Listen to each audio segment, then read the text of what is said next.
Ladies and gentlemen, children of all ages, welcome to our show. We have gathered together from the cosmic reaches of the multiverse, two of the nerdiest geeks to be found. We proudly present the Professor and her geeky girlness herself, Ace. And now it's time. GeekyKOOL presents Professor and Ace. Hey everybody, welcome to GeekyKOOL Presents Professor and Ace, episode 86. So we're moving right along here with episode 86, and there's Spoo behind AJ. There he goes. Wow. Just rolling in and out there.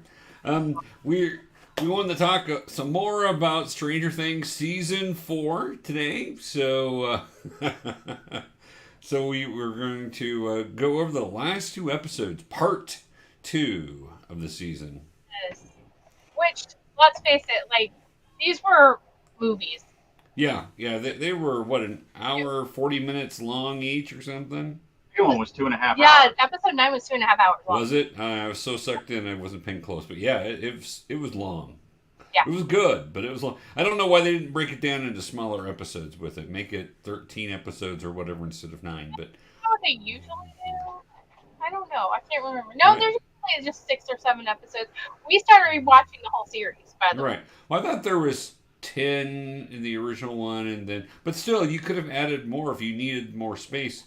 I mean, it's fine. I'm not complaining. I'm happy with what it was, but We started going back and watching Started back in one, and we're trying to pick up all the little things that hint to this season.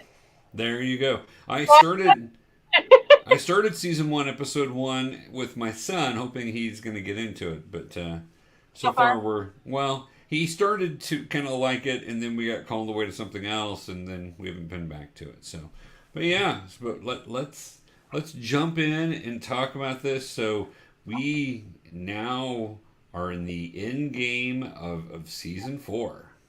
Yes, the beginning of the end is what. Beginning of the end. Yeah. Which, let's just face it, we didn't have a long time to wait between the first part and the second part. Right. Felt like we did. It did. What's going to happen and everything. But, yeah, no, chapter 8, Papa. Yeah. Papa. Yep. Okay, so spoilers. If anybody is watching this and they have not seen this, we will be discussing spoilers. So go back, watch those episodes, then come back and watch us.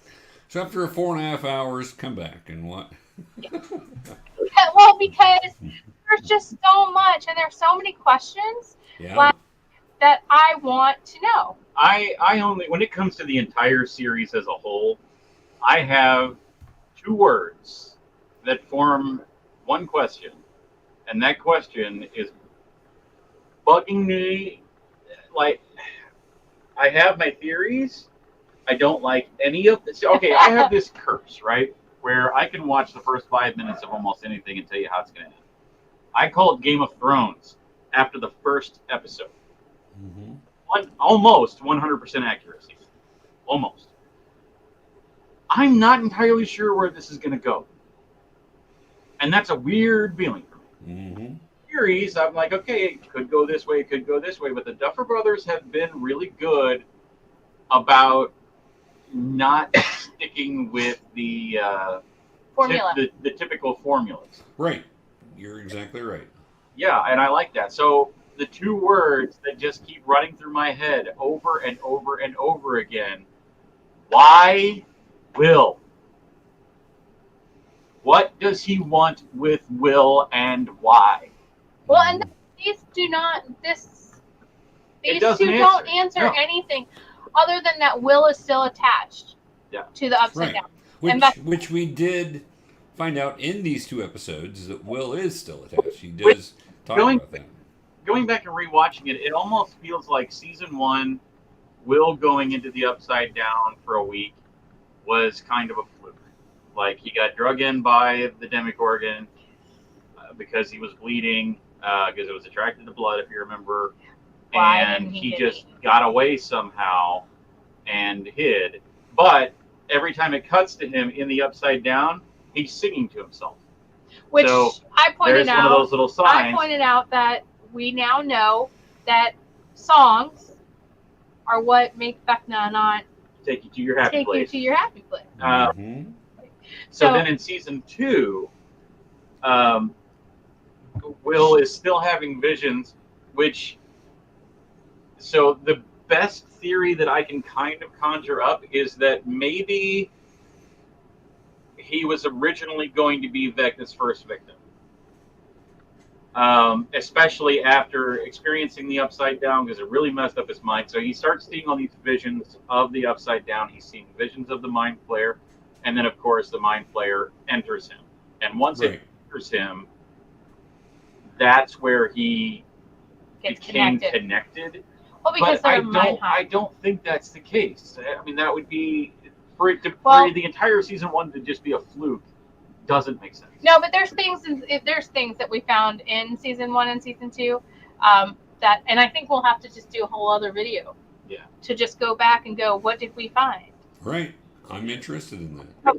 But so let's just talk about these two. Yes. These two. I know it's hard for him. It's really hard for him when he gets all excited about it. So Papa, we come back to, of course, Hopper and Joyce and Murray. Enzo and Yuri are still in Russia. Yep. And Yuri is working on the helicopter still. And Joyce and Hopper have a phone call in to Owen. They got to a safe place. They can call Owen with Enzo's help. Do you have this on your phone? Because I can hear myself echoing. Oh, that's weird. I hear myself echoing. But so, and we finally get the kiss. Right. The Hopper Joyce kiss.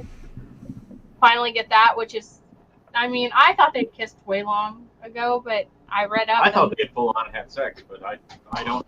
There is so much of this show, going back and rewatching it, that I've, like seasons 2 and 3.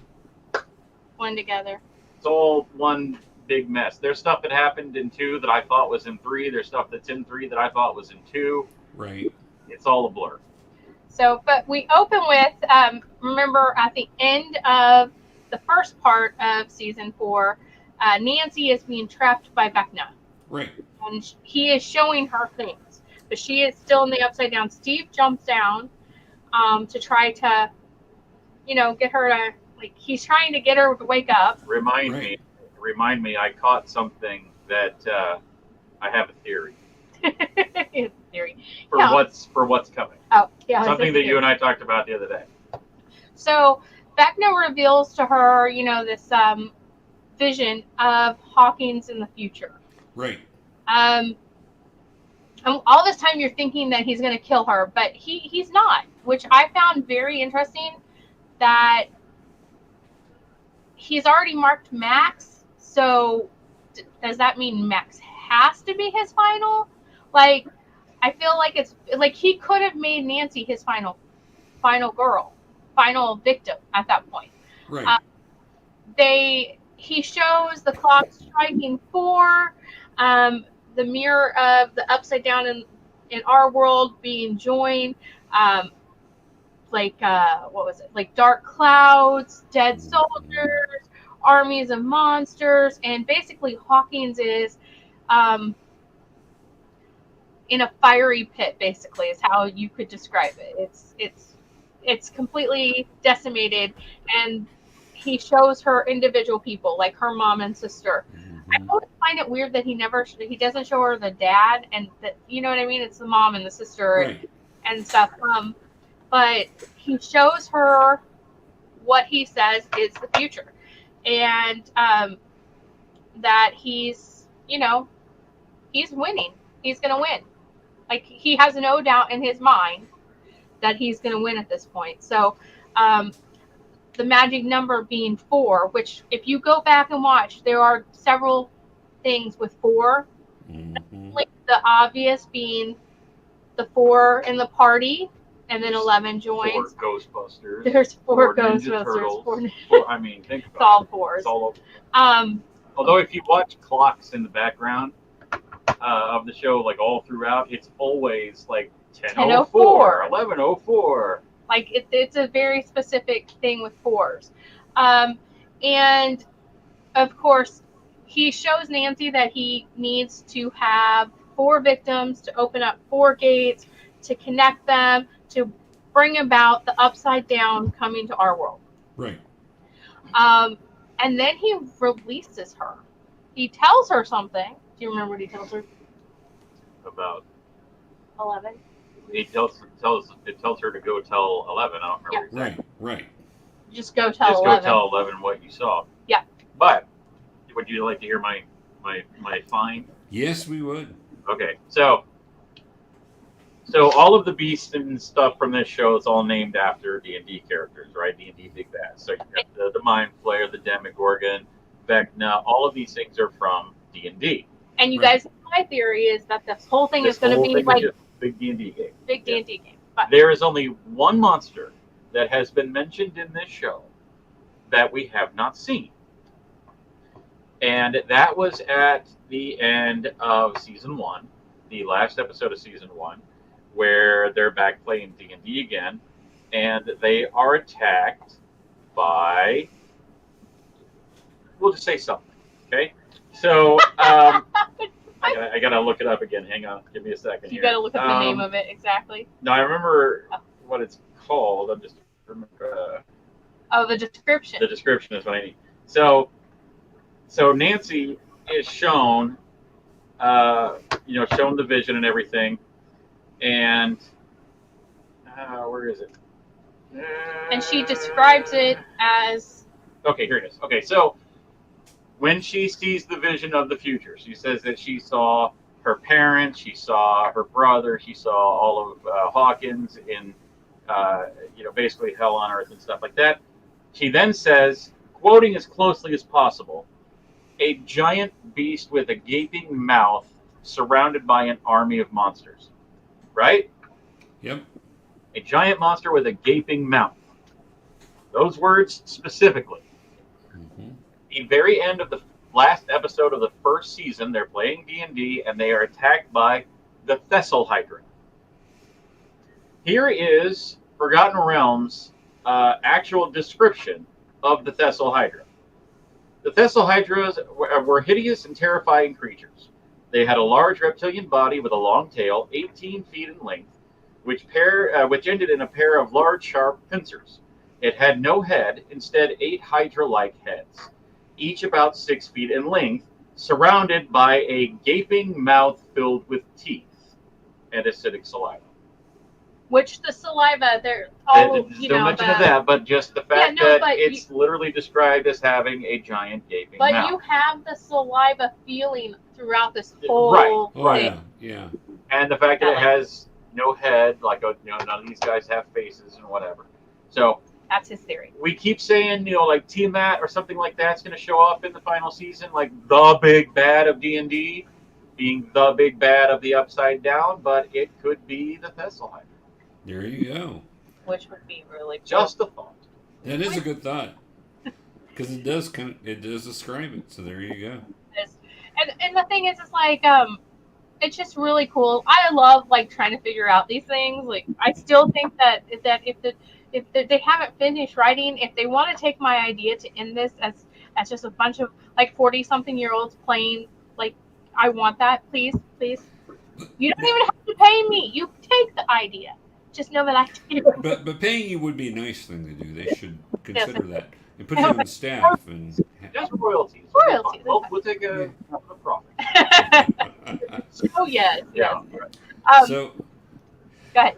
When Nancy was saying that, my first thought was, oh, she's describing a dragon, so maybe it would be Tiamat. But yeah, the Thessal Hydra. There you go. That's an interesting idea. I hadn't thought about that. Well, it's just the fact that they mention it specifically, and it's the only creature that they've mentioned specifically that we haven't actually seen yet. That name be given to. So right. It was just really interesting. And going back and watching, we've already finished season 1. Again, we're on season 2. We're halfway done with season 2 now. But I have like 5 pages of notes of things that we noticed, so we will totally hit that. Maybe we'll do that in a couple weeks. And that way you can get some time and we can rewatch everything if you can get some time to do that. Wow. See, this week would have been a good week to do that for me. I Because I'm on vacation. It's your It goes by birthday. pretty quick. Yeah, we watched the first one really fast because it was like, but so now we know what Vecna's in plan is. Right. Like he did the very classic movie bad guy trope of showing someone the plan, and I'm always like, if I was a villain, I would never show anybody my plan. It's just stupid because now they know they can devise a plan to maybe stop him. Is their idea. Well, but he's trying to get Max. I think that's the end game of him showing that to her. Is he's trying to bring? No, I'm sorry, he's not trying to get. He's trying to get 11. That's what I meant to say. He's trying to get 11. So he wants 11 to show back up because he can't reach 11 right now. Something's gone different. So his hope is that showing this to Nancy will bring in 11. And he does, in his little spiel about, what he's been doing all along when he's talking to 11. He did kind of confirm some of the theories about when 11 lost her powers at the end of season 3 is because Vecna took them. Yeah. He says whenever he kills when he takes a person, he doesn't just kill them outright. He basically consumes them and their powers, takes their abilities and which their memories. You got to think about how strong he is, because we know now that he's the one who killed all of those kids in the lab, and when he kills, he absorbs powers. Right. So just putting that out there, we do have some theories, and we'll go over them after we talk about the breakdown of each of these episodes, because we have some theories on 11 and 1, or Henry, or Vecna, or whatever you want to call him. But so it's Nancy, Steve, Robin, Eddie, they and Dustin, Lucas, and Angela all come up with a plan to kill Vecna. A 4-part plan, with Max as the bait. Yep, there's a 4-part plan with 4 groups of people. Well, they don't know about the 4 groups of people. But there are 4 groups of people. Just want to throw it out there. There's 4 groups of people. There's Joyce, and Hopper, and Murray in Russia. There's 11, Will, Mike. Well, the 11, it's Joyce and them. You then have Joyce, and then Mike, there's 4. Will, Jonathan, and Argyle. You've got that's 4. You've got 11 is with Papa and Owens, and the 4th one is. Then you have Dustin and Eddie and those guys. Then you have Dustin, Eddie, Robin, and Steve on 1, and you have So you have these 4. What? Somebody? Did you hear something? That sounded like a baby crying. It's your ghost. It's my ghost. But they have this plan to kill Vecna, which Vecna has said in his plan that Max, he needs his 4th victim, and Max has been marked as the 4th. To me, I feel like there's something more to Max. I feel like the victims that he's chosen, there's a reason he's chosen them, and we've talked about the guilt that they had, stuff like that. But Nancy also has guilt. Right. And so, to me, I don't understand why he didn't choose Nancy to just kill her then as the 4th. Unless it's because she wasn't in the right place.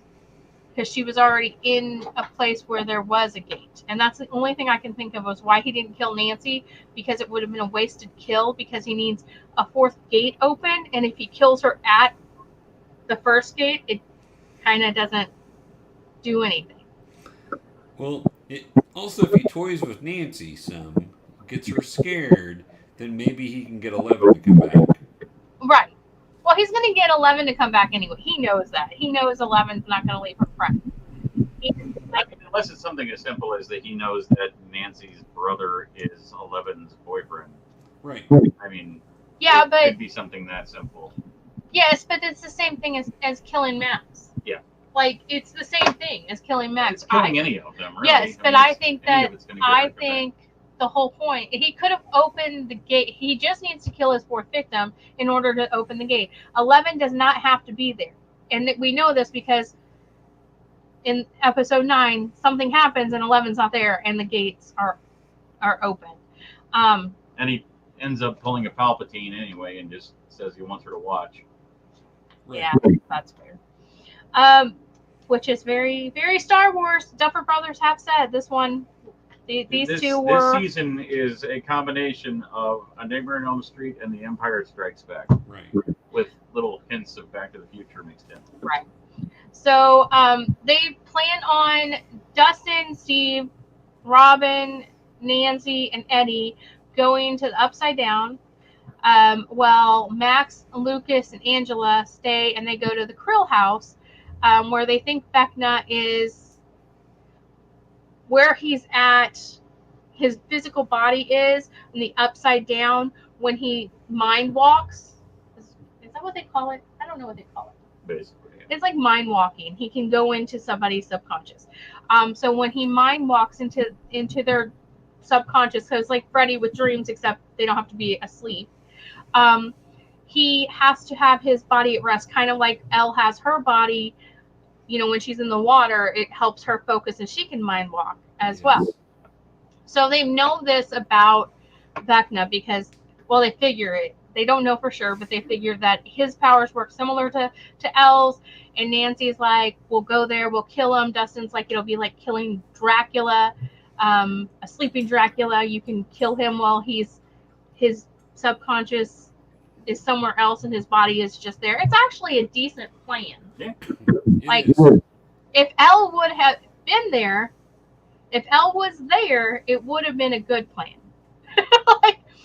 But Elle's not there yet. Are you guys hearing feedback with me?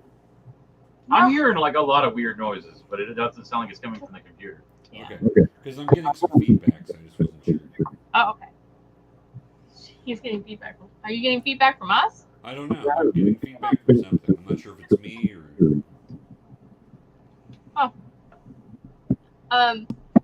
You go. So that's how it starts, and then you go to 11, who is still in the lab.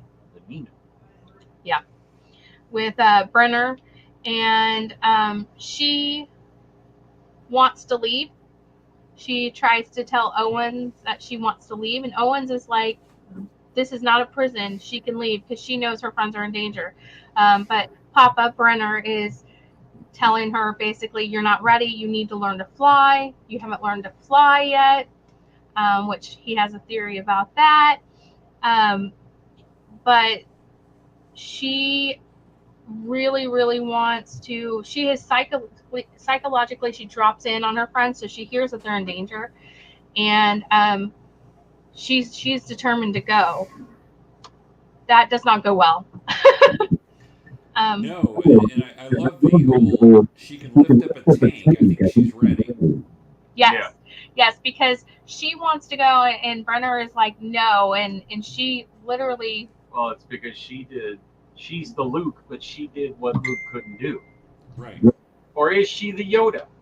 I mean, they refer to her as Yoda in the first season, so. They do refer to her as Yoda in the first and second season. However, I think with the Duffer Brothers, I think she's Luke in this. She has to go off if they're following that Star Wars storyline. She had to go off and get trained. That brings out the whole Vecna is Eleven's father. I don't think so. But it could be. It's possible, but I think it'd be lame. He thinks it would be lame. Duffer Brothers Spoo thinks it would be lame if he made Vecna. Well, I mean, it would actually make sense because her mom was in the MK Ultra thing. The timelines do line up for that. He would have been 24. 24 when she was born. And he was trying to recreate Henry. So for him to get somebody pregnant with his kid, whatever, or even if it's like a loose clone situation or whatever, but I feel like that trope is it's overplayed. But it's literally like when in episode 9 when Vecna and Elle are actually face to face, or in the Upside Down face to face. Like the things that he says to her are very Darth Vader like to Luke. Yeah. Oh yeah. Like it could happen. It could happen. But yeah, I wouldn't be angry if it did, but I don't want it to. Elle's fight with not fight with, but Elle basically fighting to get free from Brenner again was kind of epic when she literally lifted the whole like Nina taker. Yeah, that was great. Yeah. And but he chains up Owen, and Brenner does, and he basically drugs Elle and says, "You cannot leave. You're not ready to fly. I won't let you leave." And at this point, Mike and Will and Jonathan Argyle are still searching for her in the desert. Of course, Argyle's very helpful. He's very helpful in this. Like, he's their means to an end on a lot of things. He is. He definitely is. Well, I was going to say, when you were talking about her being Luke, the whole, you don't go save your friends, stay here, sacrifice them if you honor what they fight for, sort of thing. I mean, that was really kind of there with that speech. Yeah. It is very much it. You do see in the last 2 episodes, especially, you see a lot of Star Wars. Like you see Friday or Nightmare on Elm Street all the way through this season until these last 2 episodes, and then you see a lot more Star Wars. I will be back in a little while. All right, thanks for stopping by, Shrew. Give me something to drink. My soda, just in that cup that's in the living room. Thank you. I have a helper. Look at that. There you go. It's always good to have a helper. It is. So yeah. So and we are looking for interns. So if anybody wants to be an intern for us. So 11. So Mike and them are all looking for 11. Argyle sees tire tracks, but they're like military tire tracks. They're not like the little tire tracks. So he knows that the military's been out there either to take Elle there, out in the middle of the desert, to the middle of nowhere, or that these are the military guys coming to get Elle. And it turns out it's the latter. Right.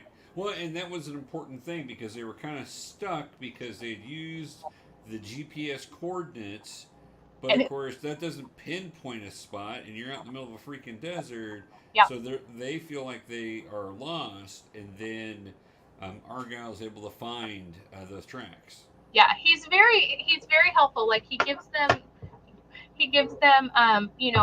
the ride first of all, and then he's the one who sees the tracks, and he kind of has that, like Shrew said, like that shaman, like I will help you, guide you kind of thing. Like, yeah, so that's very true. But I think one of the coolest scenes of this episode happens. The military gets there, and they're after Elle, and Brenner has to leave. It has to take her out of the lab, and he's drugged her, so she's a little like not able to do anything. Right. So he's carrying her, and they go in and they're searching the lab and they're killing people, and then and Owens is basically like, please don't kill her. We can sedate her until this is done, because I guess the military thinks that Elle is causing all of this. And Owens is like, she's not. She's your best hope. If you kill her, there's no hope. Which also plays back to the Star Wars, there's no hope without the Jedi, and she's a Jedi. So if only they would have said, but there's another. Well, I have a theory about another. So there, it's a thing.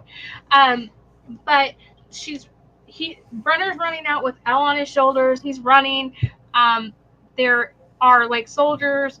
There's a helicopter, and like basically shooting. They shoot.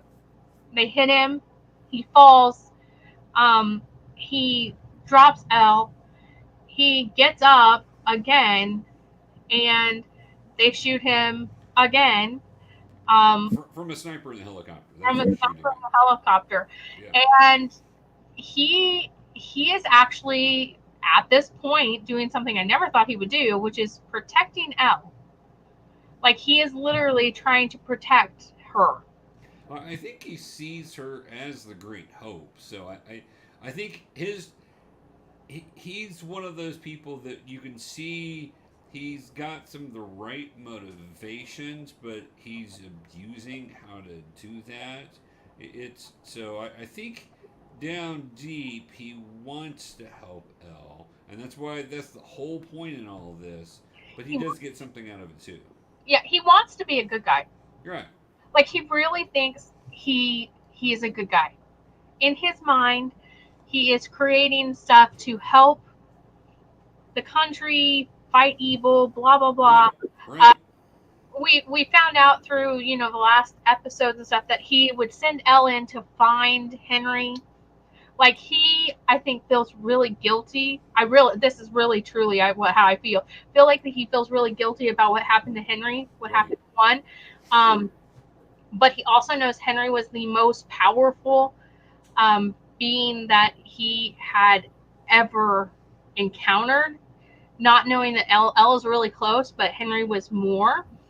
And I think what Shpoo said about when Nancy sees all of this stuff, this flashbacks from Vecna, one of them is what Brenner did to Vecna as a child, and he took samples, and he was trying to recreate Henry, which I personally don't find it as outrageous, and I think it could easily go to that. Not that Henry was, had a relationship with Elle's mom, but that maybe all of those children were somehow created from his DNA. Right. Right. Now he could very well have had a relationship with her. He too. could have. He could have. I think that would have been.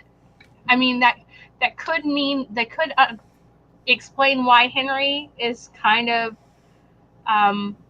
for Elle, like why he Right. like he was like, it's you and me. It's very much that Darth Vader where it's like, Luke, join me, join the and everything. So I've foreseen it. yes. But Brenner's down, and they are aiming at Elle. Mm-hmm. And then Mike and all of them come up in the pizza van, and it distracts them just enough for Elle to get her bearings. And man, what she does to that helicopter! Like, it's massive. Like, it was very impressive. The whole scene was very like, Very much so. oh yeah, it was really cool. She brings down that whole helicopter and crashes it, and into the lab. So at this point, we don't know who survived the lab. Right. We don't know if the general survived. We don't know if Owen survived. We don't know if anybody survived, because it's still underground. So there is a potential that all of them survived that were still underground. But it's going to take them a while to... hold on just a minute.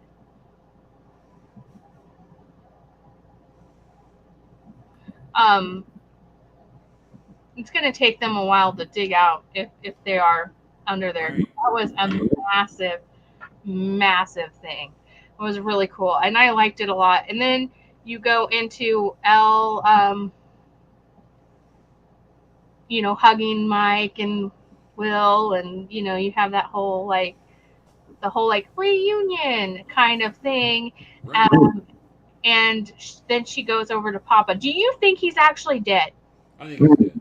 You think he's dead? Yeah. I think they let him die as a hero in the end sort of character. Right. like redeem himself, like Right. Very much Darth Vader-esque again. right. Well, and you know, if you think about it, it could be like that could be it. That could be like the whole Papa and that Darth Vader. You know, Vader means father, so Papa, father. And he did create and make L and 1, but I think that more makes him Palpatine. And that's why I'm like, is he dead? Is he dead? We know this man. I thought he was dead a lot. It's true. There have been several times I thought this man was dead. He's never dead. But I think she thinks he's dead at this point. So they leave. Well, I think bullets coming in from a sniper rifle of that caliber up in a helicopter, yeah, you're pretty much dead. It looked like it went like really close to his heart. Right. That last And one. even if he didn't, he's out in the hot sun and he's bleeding, and those bullets do massive amount of damage. Yeah. It would take a miracle for him to survive. The army would have to find him and save him at this Right. point. And I don't think they're going to. That's the thing. The people there aren't looking to save him. So, you know, maybe he's actually dead this time. And I know I was watching it, and one of my friends texted me, and they were like, don't you feel like she was really heartless to him? And I was like, no. Like, seriously? After all the things that he did to her? Right. No, I do not feel like she was heartless. I feel like she gave him a moment, Right. which he didn't need. Like, she didn't need to give it to him. Right. No. She was showing a level of kindness there, not of meanness at all. Right. And she doesn't understand how these emotions work anyway. That's not her forte of understanding social and emotions. And she knows anger, she knows hate, and she knows at least puppy love. I think she knows friendship. She does know friendship. That's true too. I think that's what she knows. But she, for her to tap into that moment, I think it shows growth in her character. I do. Before, she would have just crushed him if she could have. Yeah. Like, and do you blame her? Like, seriously. No, she has PTSD from what he put her through. Right. And he just made her live through it all over again. Yeah. The parts. And remember things that she did not want to remember. I know, right? But it was all teaching her to fly. That's what he wants, is her to fly. And there's a moment in season 1 where she makes Mike fly. Remember Oh yeah. where he jumps off the cliff and she makes him fly. Because of the bullies, right? Yeah. And the boy who gets hurt, the one who gets his arm broken, the bully in the police department, he's like, she can make you fly. So there's a theory that maybe she's going to have to teach somebody else how to fly. Maybe Will.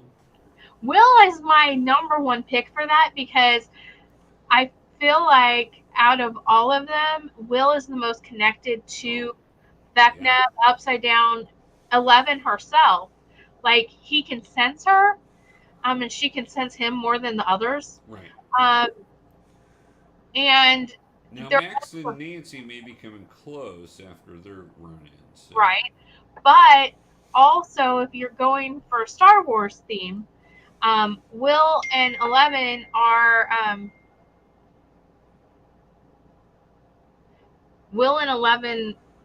now brother and sister. Right. Like, they live together as brother and sister. But sister. So I'm not sure. Yeah, right. Oh, you have a sister. Yeah, that sort of thing. But also, if you're going with a Star Wars theme, at the beginning, if you go all the way back to the beginning of A New Hope, it is Leia who's captured by Darth Vader. Right. Right. Will is captured by Darth Vader. By Vecna.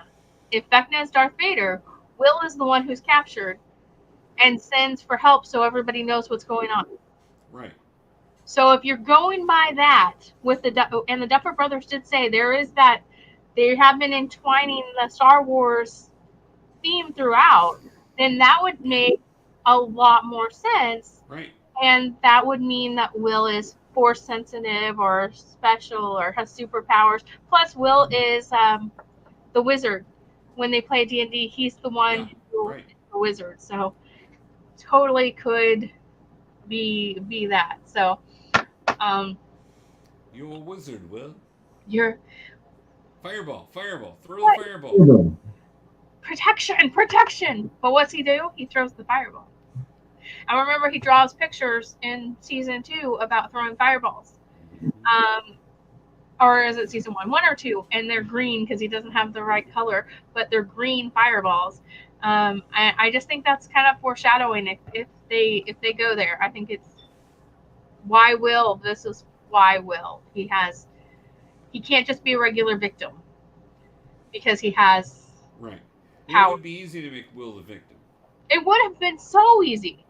He could have been the first kill. Right. Could have been the first kill for Vecna. Because we know Vecna's in the Upside Down when Will's there.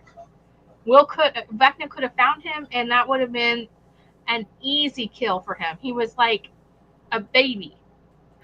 Not really, but you know what I mean? He was very small for his age, and he didn't know how to fight back or anything. He's just very sensitive. But I also think that maybe Vecna sees something in Will that reminds him of himself. Right. Because he's very different and sensitive and that sort of thing. And I think that might be why, but who knows? We'll have to see on that. But going back to episode 8, I know. Sure, we keep getting off track there, yeah. We do. It's my thing. I'm sorry. No, it's all good. Let's see. We'll go.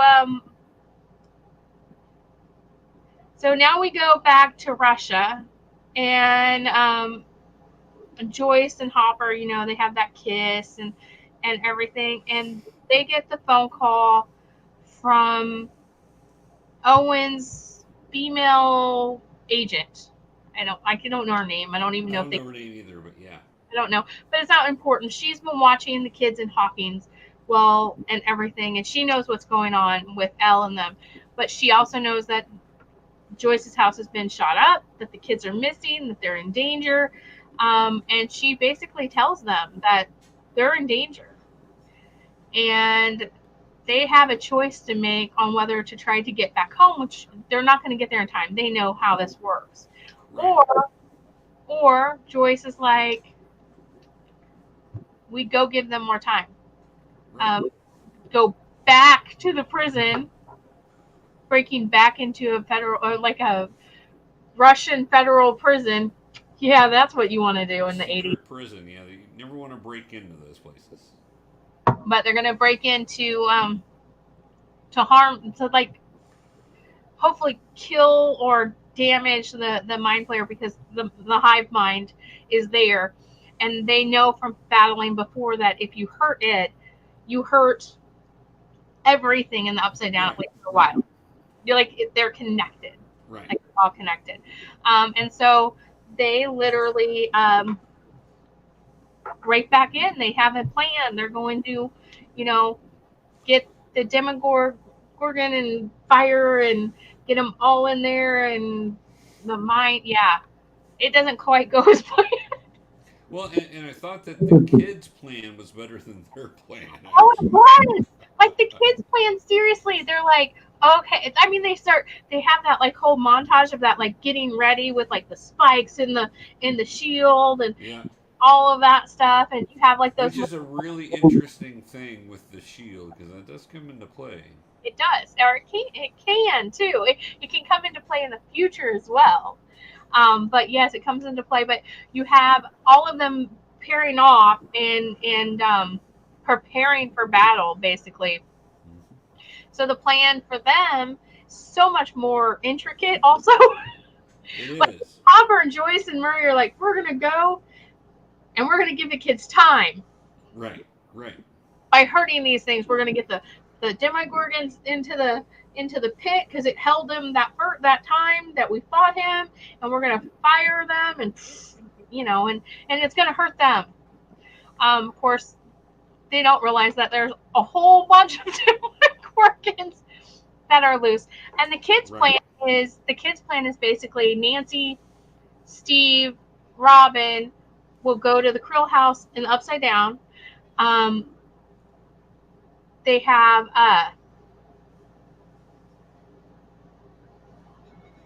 Eddie and Dustin at the first where they're going to go in, which is Eddie's house, Eddie's trailer. That's where they entered in, and they have them there in the Upside Down to distract the bats and all of that. And then they have Angela and Lucas and Max. Max and Lucas are going into the Krill house in our world, and Angela is going to be at a point that across the street that she can maybe talk to them through the lights and stuff, which I thought was a brilliant plan. Yeah, right. I mean, let's face it, I think it still is a brilliant plan. I think Vecna is just really smart. Well, that and interference we get from an outside source with Yeah. that part of the plan. So, yes. Now, the interesting thing to me with this was it basically we know that Eddie has said several times that he's not a hero. And so, so he's going to do the distraction part. That was perfectly in character. I don't know. I really felt like Dustin because Dustin says he's not a hero. Also, I'm like, but Dustin has been the hero. I don't think Dustin looks at himself in that way. I And think that may be it. I think that Dustin looks at himself as He's like, not shied away though from danger in the oh battle. no. I think that he just looks at himself more in a way that's like, I am Sam, Right. and everybody else is Frodo.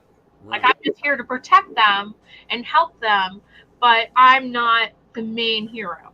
I disagree with that. I think that Dustin comes up with the majority of the good plans in Yes. this series. And the bad ones, but yes. Yes. But I think that Dustin is like the brains of the operation a lot. Most definitely. Dustin for the younger and Nancy for the older.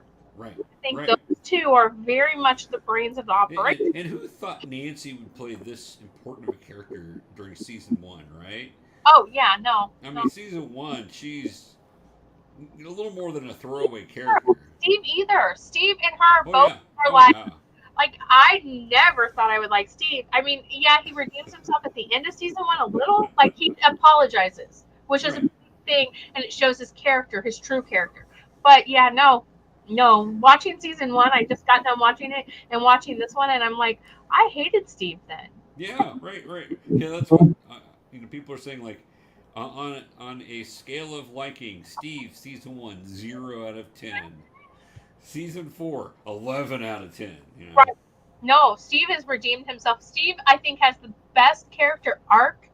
Yeah. At every single character. Yeah. That they have. Like, I think that he has changed the most. He now just wants to be a hero. Right. And I love the line, like in the part 7, where he's like, "I want 6 kids," and you think about it, they have 6 kids. They have 6. They have the 4 boys and Max and Elle. That's 6 kids. They have 6 kids. They're good. Right. But you never would have thought he was going to be like that the first season at all. Oh no, he's the jock womanizing louse that you don't need to do anything with. Right. But she does. I mean, she sees something in him that we don't see. I just thought it was called lust. I don't know. I think Steve is a good guy. I just He think is now. Yeah. I don't think he was then, but and maybe it was always in there. He just we just didn't see it. So, right. Anyway, back to what's going on. Yeah, Steve's changed a lot. So. Yeah. So they all have these like montages of getting ready, and I think their plan is really good. At this point, I'm like, I don't think it's going to succeed because I don't think they realize how strong Vecna is. However, I think that it had the potential of succeeding way more if things didn't happen the way they happened in episode 9. Right. Well, and let me say, as I really appreciated that they brought in metal trash can lids because people don't remember trash cans in the 80s were made out of metal. Yeah. And the lids were actually very sturdy. You could use the lid to, like, fight bottle rockets off or something. What? Just You never. saying.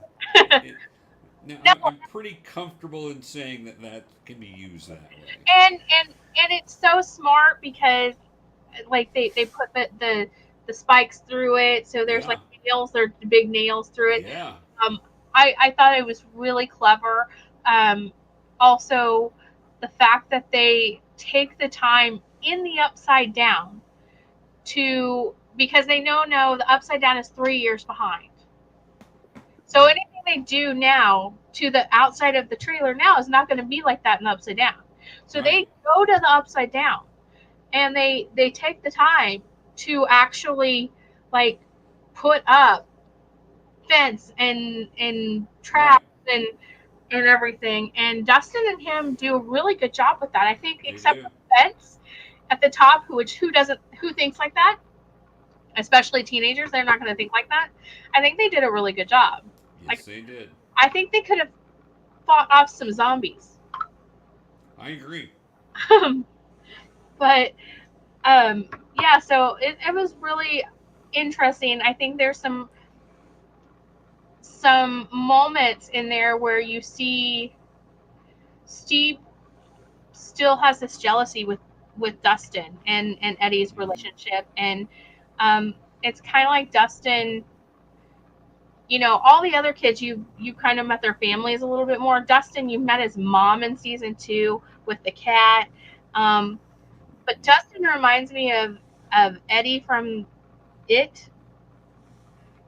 So he's Yep. like not quite like he's very much he doesn't have family. He has like his mom and a cat, which the cat dies because of the Right. little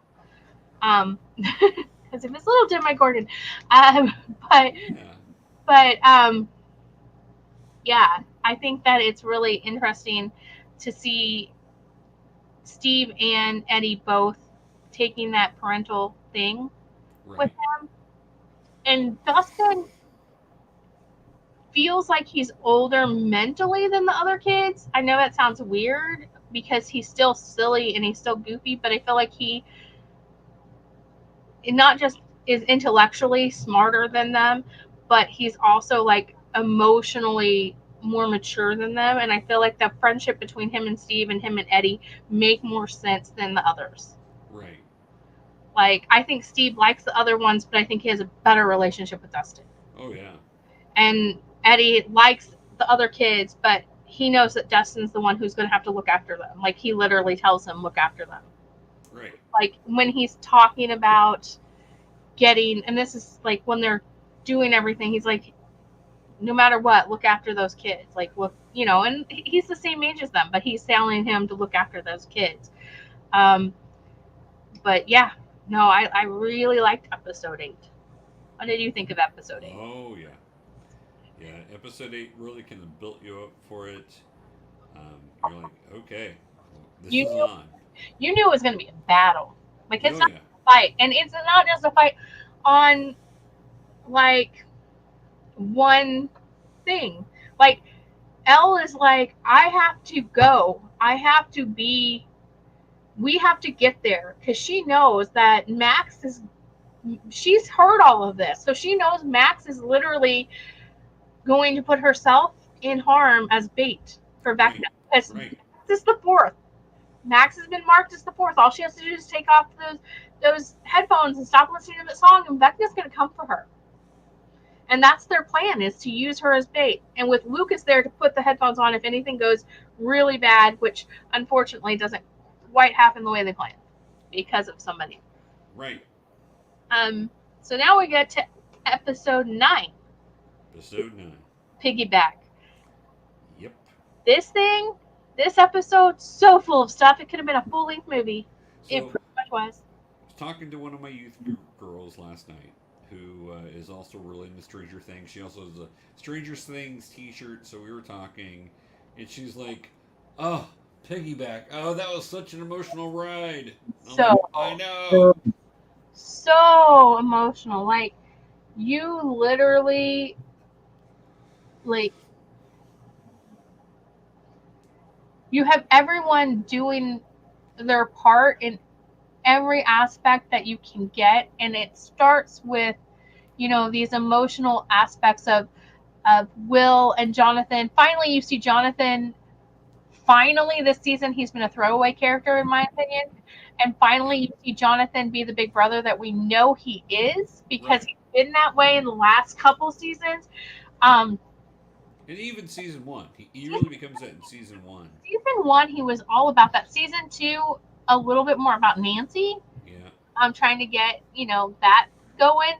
But his main concern has always been Will. And then this Right. season is just like,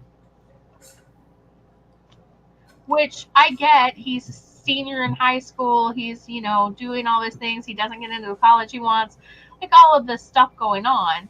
Well, and he's, you know, he's also has some PTSD from everything that's gone on. He's Yeah. had to move completely the other side of the country his senior year. I mean, there's a lot of stuff going on. So he's just kind of checked himself out. Oh yeah. And he's a throwaway character. Yeah. This whole season, up until episode 9, he's been, yes, he's there, but he's not really helpful. His friend Argyle's more helpful. He's the catalyst to get Argyle. Yes, yes. And I was just like, and at one point I was like, I was trying to determine who was going to die, because you know somebody was going to die, and at least one. And you're like, and I was just like, you know, if they killed Jonathan off, I don't think, this sounds terrible, I don't think I'd be as upset, and it would propel Will forward in a way that would have been interesting. Um, that's how my mind went, because I was like, what would Will be like if Jonathan died? Right.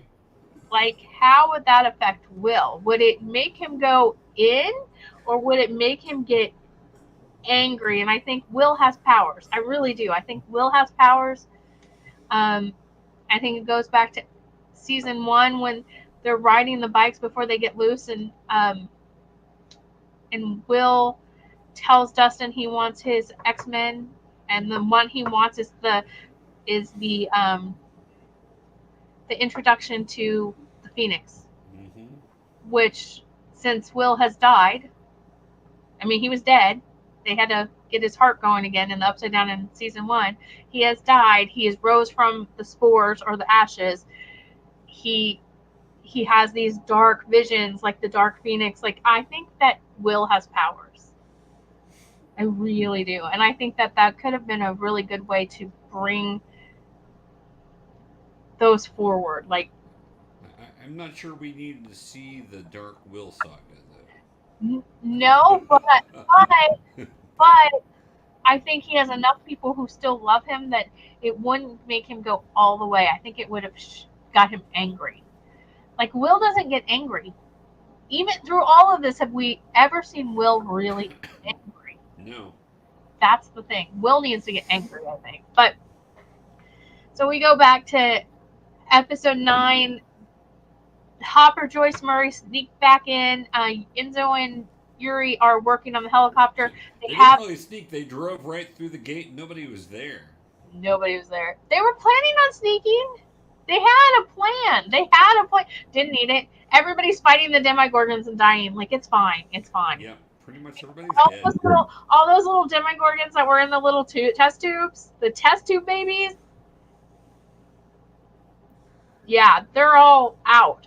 But they're not just out. The mind flayer's in them. So the question is, did they get those from Hawkins, or is there a portal in Russia we don't know about? Right. So my theory is, well, we know that there was, like, that the Russians were trying to use the portal. I think they went in there and got them from the Upside Down. I think they're like the little one that Dustin had, the little sluggy. Mm-hmm. I think that's where they got them, and they've just been, like, growing them. But the mind flayer, the hive mind, has gotten out and is now inside of them, the Demogorgons, to animate them enough to just know what to do. So they feel each other, they sense each other. So they're out just killing all the guards, what's left of the prisoners. Everybody in that prison is pretty much dead. And then in comes Joyce and Hopper and Murray, just like, yeah, they still have their plan. The plan looks like it's gonna work. Murray's up. He's ready for the flame throwing. He's like ready for it. Like Joyce is like gonna unlock the gates and lock the gates and do all of that. And Hopper's the bait, because of course Hopper's the bait. But it doesn't quite go as planned, is because Hopper isn't as fast as he thinks he is. He's been in prison forever. Like, it's fine. Well, he is thinner than he used to be. So. Way thinner. That's what happens when you're in a Russian prison. You get thin. It's fine. That's what he says, and yeah. I don't want to have to go to a Russian prison to get thin. No. I need to find a different weight plan than that. That sounds like a bad idea. I really don't want to run from demigorgons either. No, because with my asthma, I'm the first one they eat. Like, I always tell people, like, if you see me running, run. Or don't, because I'll catch you and I can get away. I never have to outrun them. I just have to outrun who I'm with. It's a thing. It's like the early on in Walking Dead, the guy that was kind of the bad guy that had come in, and he was the other cop in season 1. Shade. Yeah. Yes. Where he shot the one guy in the leg so the zombies would get them and him instead of... Yeah. No. That's the sort of thing, yeah. I'm not that heartless. I would die. It was fine. It's fine. Right. That's my new motto. It's fine. It's fine. It's fine. I have anxiety. It's fine. It's fine. It's fine. But their plan is... It was just not as good as the kids' plan. No, not as good at all. But they got it to work. Like Joyce saves Hopper. I do love that the women or the female roles get to save the men. Much. Men do save the women sometimes, but it's a very even playing field. You don't have like the girl going, "Oh, help me." No scream queens. No. Which, considering it has some horror themes from the 80s, I'm proud of the Duffer Brothers for giving strong female leads. Exactly, I agree. But Joyce has to save him. They do get to the pit. It's him and Joyce instead of just him, so they can't close the gate, so they have to fight. I do love the sword. Do you know that sword was actually the sword from Conan the Barbarian? I do know that.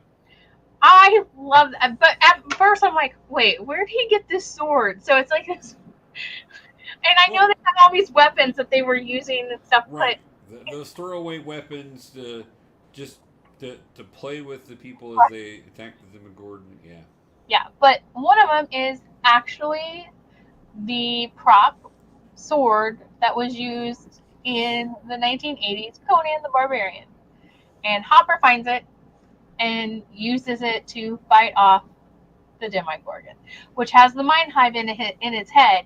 So if you hurt it, you hurt all the other things, which is really important. So they're fighting, which is good. You have Elle and the boys, being Will, Jonathan, Argyle, and Mike. They have figured out they cannot get Hawkins in time. They must get Elle to her saltwater bath so that she can help fight Vecna in Max's mind. Very Dream Warriors, very much Dream Warriors. Oh my gosh. Very Dream Warriors, very Freddy with Kristen and Nancy and all of them trying to we can go into each other's dreams and we can help fight, that sort of thing. It was very similar to that. Max has a great plan. I actually really liked Max's plan on how to avoid Vecna. And I think it's how Will avoided Vecna for so long. Mm-hmm. And not just the music, but finding happy places. Will hid in his house, and then he hid in his castle Byers, so he hid in these places in the Upside Down that represented these happy spots for him. And so Max's theory is he does not like the light. He lives in the darkness. He lives in the upside down. He grows on our fear. He grows on our pain, and he showed me like the worst memories, and he used like guilt I had to feed himself, basically. And she figures all of this out. So she's like, when I'm in there, she tells Lucas, when I'm in there, I'm gonna think of a happy place. And her happy place happens to be the snowball where she kissed Lucas for the first time in season 2. Well, and you know, that's very much plays to the original Nightmare on Elm Street, where Yeah. Nancy is figuring out how she can do that same sort of thing to stop Freddy in the Yes. original one. Yeah. It's very much, and I think Max's story is where the Nightmare on Elm Street comes in. I think Elle's story is more the Star Wars. Right. You know what I Right. mean? I feel like when they matched it up, they were like, yeah. So, but Also, in the hospital there at the end, Lucas is reading to Max from The Talisman by Stephen King. Which Yes, he is. a lot of Stephen King references throughout this whole thing, but could be something there too. Yeah. I've always told people when they've asked about Stranger Things, and I'm like, it is a 1980 Steven Spielberg mashup with Stephen King, and it sits perfectly together. It's amazing. It's imagine if Stephen King wrote the further adventures of the Losers Club, if they fought more than just Pennywise, right, right. And then it was directed by Steven Spielberg. I agree with that 100%. That's true. Yes. get your T-shirt, like Professor from season 1. It's it's ET. Very much the ET reference, of which I Instead love. of L and ET is on the front and L's on the back, and instead of them flying, she makes the man fly over them. No, it's very much ET. So yeah, it has that sci-fi, little touch of fantasy, horror, all mixed in, which is great. But so they have to find L a place big enough with enough salt. Remember how much? 1,500 pounds of salt. 1,500 pounds of salt, and that's from season 1. So Elle weighs more now, so it's got to be more than 1,500 pounds of salt. Well, I think it's just enough so that you don't sink. But Right. So the salt content wouldn't be too. I guess it's not that important, but it doesn't wouldn't fluctuate too much. No, but I still think it has to be a little bit more than Right. 1,500 pounds because she weighs more. Right. So like lighter things float easier. And I love how we figured out how to get to it. That was the amazing part. Yeah, it was like Argyle and the whole. I love that the guy that works at the pizza place in the credits is just credited as Argyle 2.0. Yes. Whoa, man. So they go to. We've already closed. Yeah. I don't want any of your tasty pies, man. Yeah. I want to spin off with Argyle. Do you know Argyle and Murray. Murray is my spin-off choice. Like, it's seriously, Murray is my spin-off choice. But they go to the pizza place, get like the big pizza dough refrigerator, fill it with water, salt, so that Elle can fight Vecna in Max's mind. There's all those things you need to have for good pie, man. Yes. And I love that he made them like they're all like Jonathan and Will are preparing like the water bath, and Mike and Elle are having their cute little moment. Their hearts to hearts. Whatever. Will and Jonathan Argyle's making pizza with pineapple. Trust me. Don't knock it. Don't knock it, dude. And then so yeah, so now we're all primed. Like everyone is like in position to get this done. Right. I mean, we have Eddie and Dustin at the camp or at the trailer. What? Eddie. Oh, I know.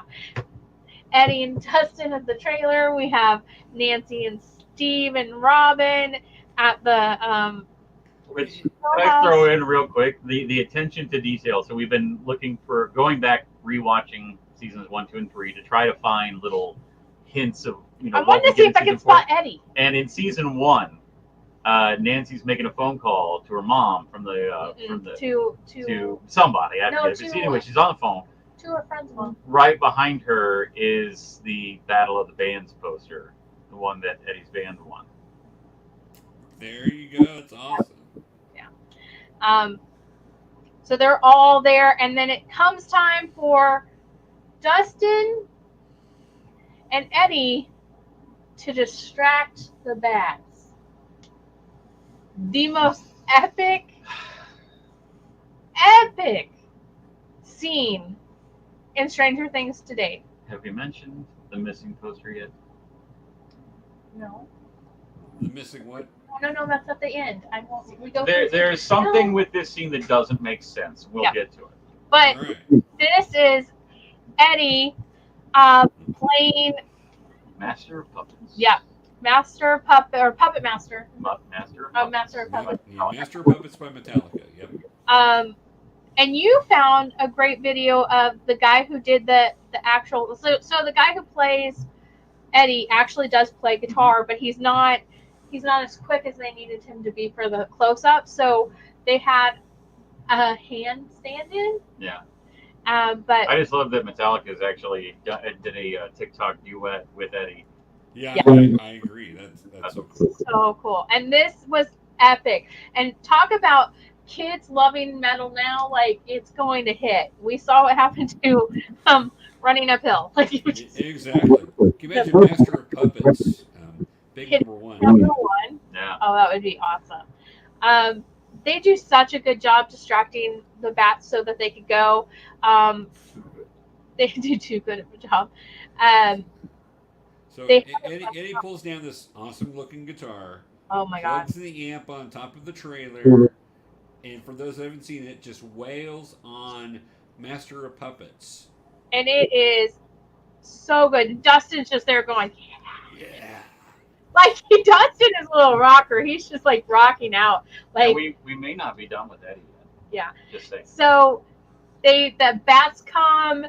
They are fighting off the bats. They go into the trailer. They're thinking, okay, well, we're gonna just make enough noise. The bats are gonna be here. That way they can. The other three can get to Vecna without. And isn't it interesting that, typically in like an 80s show or something like that, it would be the girls that would be left behind to do the distraction because the guys would have to go save. But instead, our three heroes, two of them are female. Yeah. And Robin is the reluctant hero. She is a little scared. She's klutzy. Nancy is just all gung-ho. Nancy's like, no, we're doing this. Right. We're going to save Max. I mean, all she would have to do was attack Vecna with her jaw, and yeah. He's so to the actress who plays Nancy. Excuse my husband. I'm sorry. Yeah. She makes that pouty face all the time, which just makes it stick out even further. Stop! I can't help it! But that's perfect Nancy from season 1. I mean, that's just who, and we all knew a Nancy like that, right? I mean, you're like, I just want to slap the girl. I mean, come on. And now she's a hero, so she is a hero. Well, and she is just like, no, we have to protect these kids. Like her and Steve are very much like, let's protect the kids. Like they are. Right. That's why I said when he said he wanted 6 kids, they already got 6 kids. It's fine. It's fine. So, yeah. So back to the cabin. So then the bats start coming through the ceiling. Through the vent. Oh. And they fight them off pretty good there for a little bit. I loved how Eddie stuck his shield again from the trash can lid with the spikes in it up into the hole. Yeah. So good. And it's stuck right there. And then Eddie realizes, I think there's this moment where Eddie realizes if they get in, not only is Dustin and him in danger, but they can climb through to get to, there's a gate. Right. So anyone who's, like, it's everyone in Hawkins is in danger now. And he adores Dustin, and he's going to do what he can to protect him. And so Dustin climbs through, and it's like, Dustin's getting ready to climb up and, like, leave, because that was the plan. They leave when it gets dangerous. Yeah, they weren't going to be heroes. No, and Eddie decides to not run. Which echoes back to season 2 with Bob telling Will not to run. Right. Like, if you're afraid, don't run. Right. That's the only way to get over your fear. And Eddie leaves Dustin and goes and is riding away, trying to distract them away from the bats. Well, and he even cut the blanket so Dustin couldn't come back down easily. Yep. He's like, not, you're not going to, you're not. It's mine to sacrifice. Yes. And he moves the mattress so he thinks Dustin's not going to jump. Right. But we know Dustin is enough. I don't think Eddie realizes Dustin is as brave as he is. Right. Eddie's like, no, he will stay up there because he's not going to fall onto his hard floor to try to save me if I'm leaving and trying to help them. And I think that was his goal, was to try to make it to them to help them, because he knew something wasn't quite right. I feel like he knew at that point something was not right. And he was right, because in the real world, Angela has done her part. She has told Robin when to go. She's so smart. And then Jason and his basketball playing bullies show up. And I swear, if I could have ran through that TV to grab that boy when he knocked that little girl down, I would have done it. Like, seriously, that is not. I get what's coming to him though. No, he didn't. Jason? No, the other. He did get kicked in the groin. She did, like, she fought back. No, I like her. I love the attention to detail though of the main basketball dude. Jason. When he's talking to Lucas early on, he says that your first hangover feels like you're split in two, and then when the gates open, it splits him in two. So Jason goes up and he thinks in his demented mind that Lucas is hurting Max because she is in a trance, because she is fighting Vecna. Vecna has found her. Well, he thinks that she's actually trying to bring in this evil demon that he's convinced is happening because they've all played D&D. So. Yep, the satanic panic. And then, so he's fighting Lucas, who Lucas is losing. At this point, he's losing. I think the guy's a senior he's fighting. So. Oh, yeah, no. Lucas is... Oh, yeah, you're a freshman. Yeah. It's a thing. He steps on Max's Walkman, which means that Lucas no protection. Protect her, and that's when Lucas starts fighting back a little bit more. All of this is going on while Max is hiding from Vecna. 11's trying to find Max in her mind, which is very difficult, actually. Max has done a really good job hiding, because even Elle is having a hard time finding her. Yeah, the whole skate park, and then that was quite interesting. All the places that Elle ended up before she actually found Max. Right, and you can just imagine that Vecna had that same issue, like trying to find Max. Like Max's plan to like hide in happy places and think of happy places, I think really helped her hide from Vecna, but I think it also hurt her because she hid from Elle for so long. But then there's the epic fight with Elle finds her, Vecna finds her. Yeah, a snowball. Yep. That was so intense. Vecna and Elle's fight, so intense. Mano y mano. Yeah, and I think that's one of the Star Wars things. Yeah. Like, it's very much those. Like, didn't you watch a video where they talked about like different, like, comparing it to Star Wars? Have you watched a video yet about that? I feel like there's some video. I mean, he touches on it a few times, but not really much in that scene.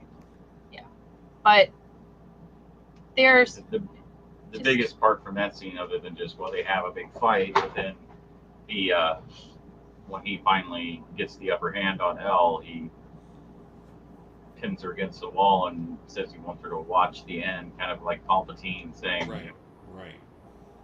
Yeah.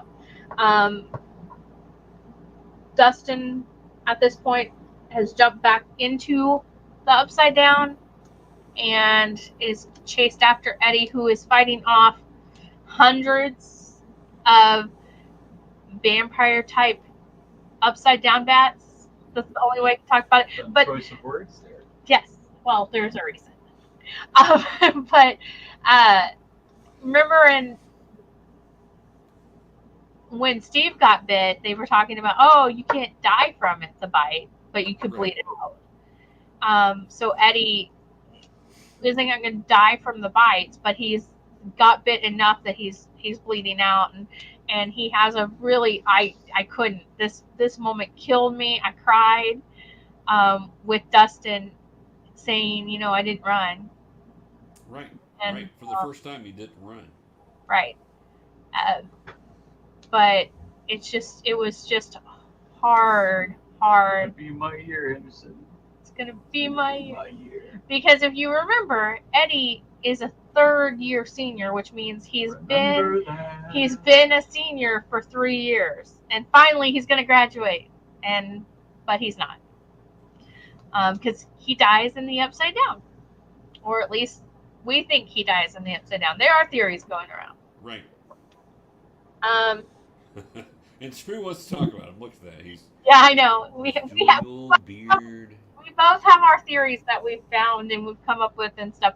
As far as the death is concerned, I don't remember all the details off the top of my head, but in D&D, Vecna has a number 2 that is a vampire. Mm-hmm. And the fact that he was... And his weapon is an axe, which is another name for guitar, and his shield has spikes and yeah. And the fact that he died via vampire bat bites, right. Eddie might not be gone. Well, we've never seen anybody truly die in the Upside Down. Oh, right. That's going to play back to our other thing, which we'll come back to when we get to the last the very end. But also in this, you guys, in D&D, I can't think of his name, but he's like the general under Vecna, right? And he is Vecna's one of his head guys, and he's a vampire, but he actually turns, if you read D&D lore, he turns on Vecna and he helps the heroes defeat Vecna. Cast the Betrayer. That's it. Oh, do you have a picture of him?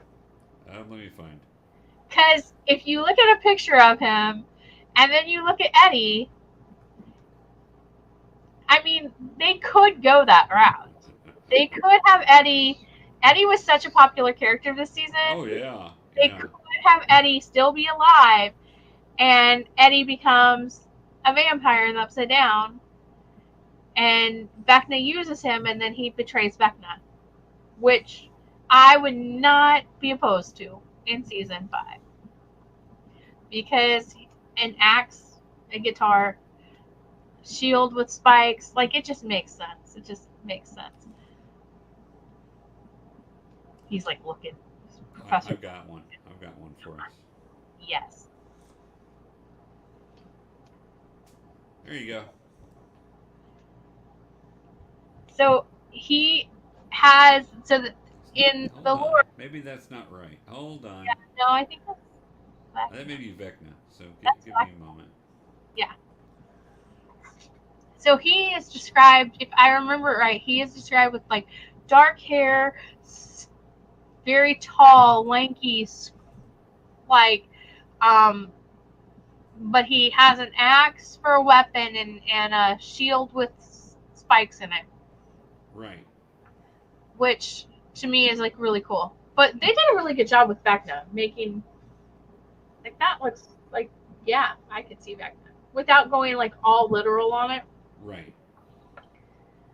While you're looking for that, we'll talk about like the fight between Vecna and Elle.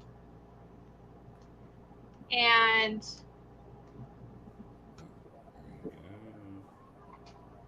they're all fighting, and then Joyce and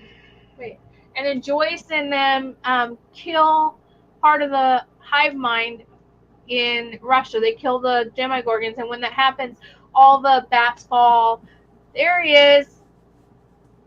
Tell me that could not be Eddie. So when they're in Eddie's house and they're looking for music to play for Max after whatever, Eddie offers up a cassette tape. And he's like, this is real music. And my question was, what was that album? Well, that album was Iron Maiden's Peace of Mind. Nothing too much from the cover. It's just the Iron Maiden's little mascot dude, whose name is Eddie, by the way. So that's the album cover there. Yeah. In a straitjacket. Track listings for that: Where Eagles Dare, Revelations, Flight of Icarus. It's a pattern here. Die with Your Boots On, The Trooper, Still Life, Quest for Fire, Sun and Steel, and To Tame a Land. Don't know if any of that really plays into To Tame the a series, Land but could be. you could argue a few of those. Right.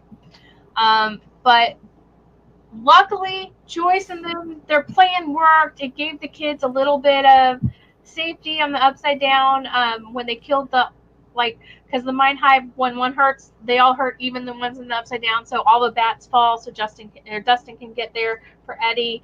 The vines, which have now entrapped Steve and Nancy. And we did mention that when they went in, they were trying to be very sneaky, and Vecna knew they were there right away. Yes. He knew everything that was going, and he says that I knew the entire plan. I knew the entire plan. And so I also think that, in my head, means that he's connected to Will still, because Elle tells Will and Mike the entire plan. Vecna knows the entire plan. I don't think Vecna is connected to Elle. I think he is connected to Will. And I think that's how I told you. I think that he is Leia. Will is Leia. I think that at least Will, if not all of them. So there's this completely throwaway line in the very final scene. They're all back at the cabin and everything. Argyle. We're not there yet. We have to go in order.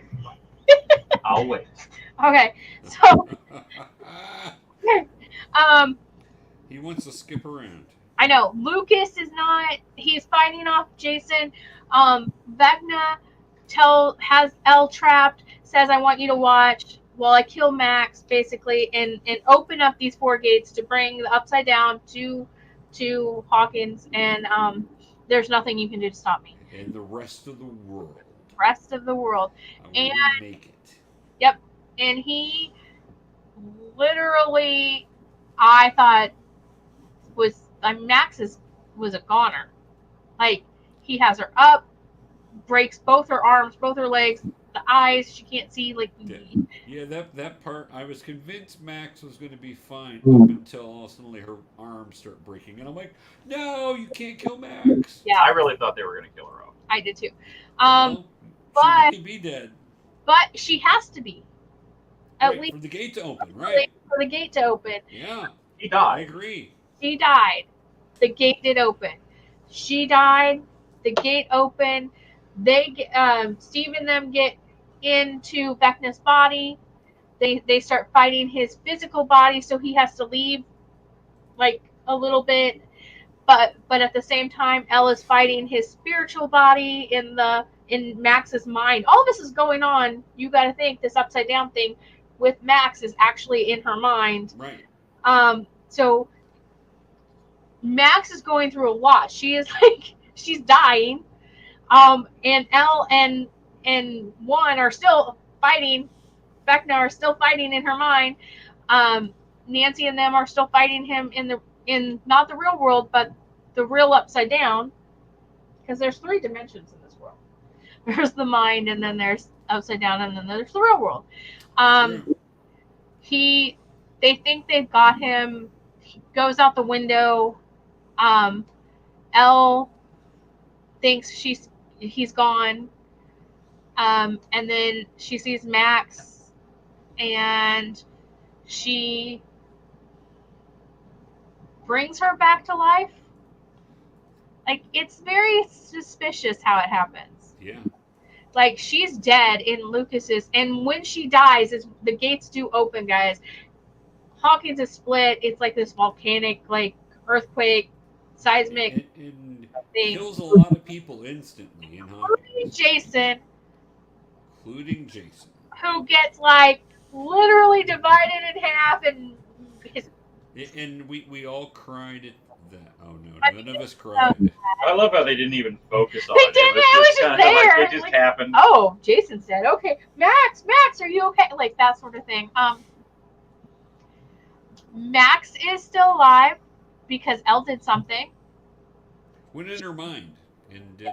and did something physically, did something like kind of touched something, did something, and she's breathing. Can I just throw out here? So when the gates opened, the news report says that 22 people are confirmed dead because of the gates opening.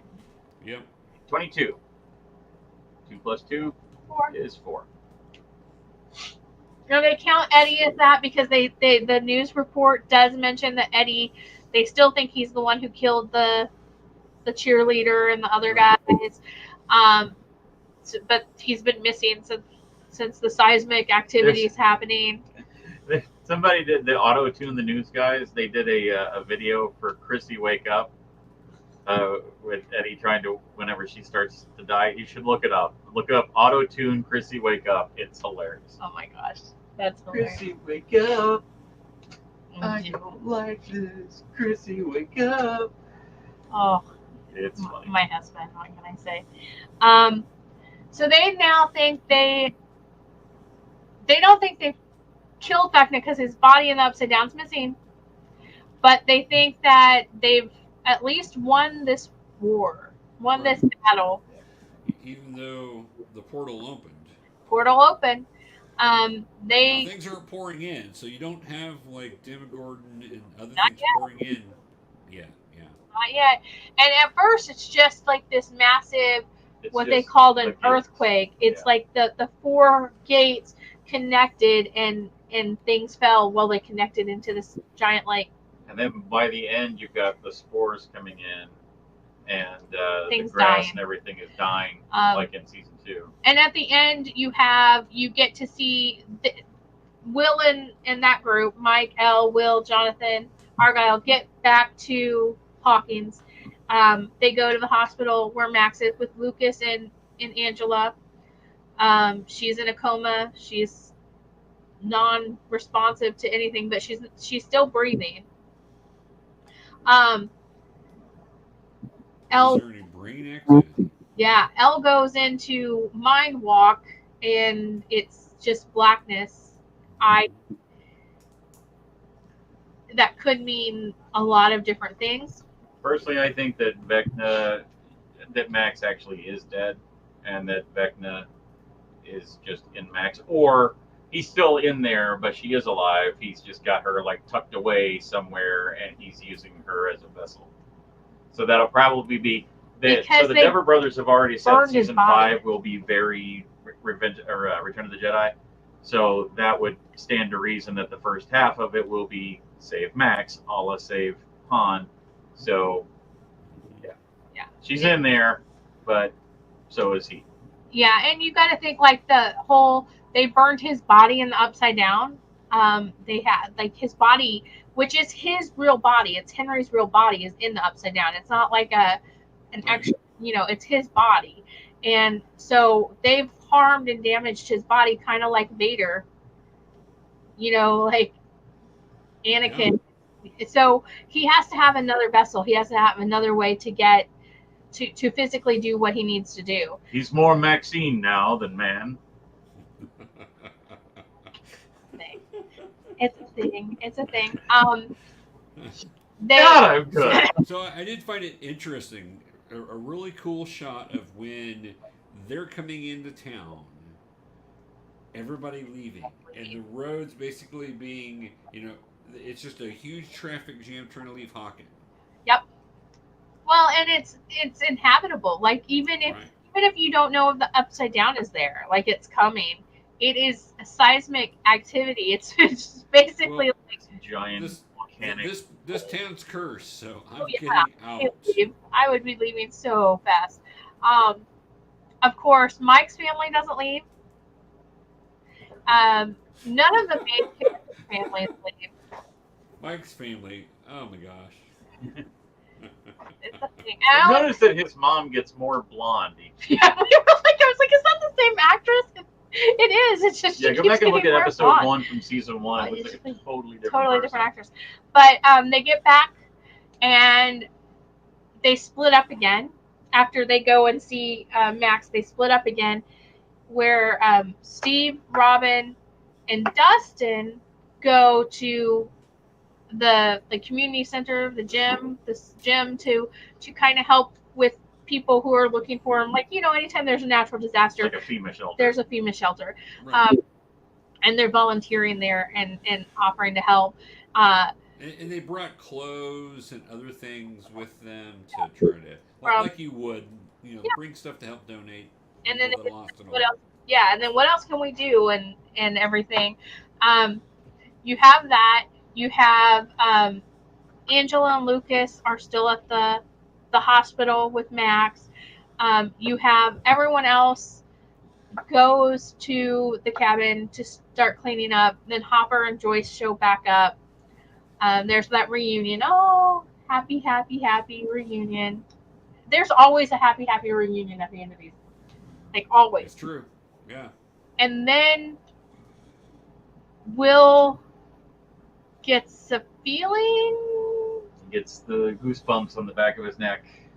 that, something's there, and then they see these the spores coming down. Looks like ash, but It does look like ash. It does look like ash. And if they didn't know what the upside down looked like, anyone in town's going to think it's ash from the volcanic eruption. But they go up a hill. That's the very last shot, so we got to save that. They go up back to the school for a second. Oh, yeah, the school. Oh, you really want me to go into this? Yes. So the school, Dustin is there helping out, and Eddie's uncle puts he had a flyer up, like a missing persons flyer for Eddie, and he's taking it down because people have been graffitiing on it because they think he's a Satan worshiper and a killer, and he's putting it up, and Dustin goes up and goes, "Are you Eddie's uncle?" And he's like, I have a right to put these up. I have, like he's very defensive. As he would be, right. Right. And Dustin is just like, no, he's a hero. And Dustin does something that none of them have really done. I mean, they've all told stories, but Dustin gets closest to the truth with Eddie's uncle. Like, he doesn't tell him, oh, there's this upside down and a monster and all this stuff, but he sets him down and he basically tells him he's a hero. He died trying to save this town. He saved me. And there's that moment. But what I didn't know until, and I will point out who did this, Colony Ray. She's an ex-bandmate of my son's, right? Colony, you know Colony. You've taken her. Colony pointed out, hey, did anyone else notice the age on the poster that his uncle was putting up for Eddie? And I was like, so I went back and watched, like right away. I was like, what? And if you guys remember, Eddie is... Well, hang on. So the poster says that his age is 17. So you say, okay, well, he's a senior. But Eddie's a 3-year senior. He's a 3rd-year senior, which would make him 20 years old. 19 to 21, depending on... However, if you roll back just a little bit, when they first go into the Upside Down in like episode 7 or 8, they go to Nancy's house to get her guns, and her guns aren't there. She finds her diary, and the last entry was from the night that Will went missing 3 years earlier. So...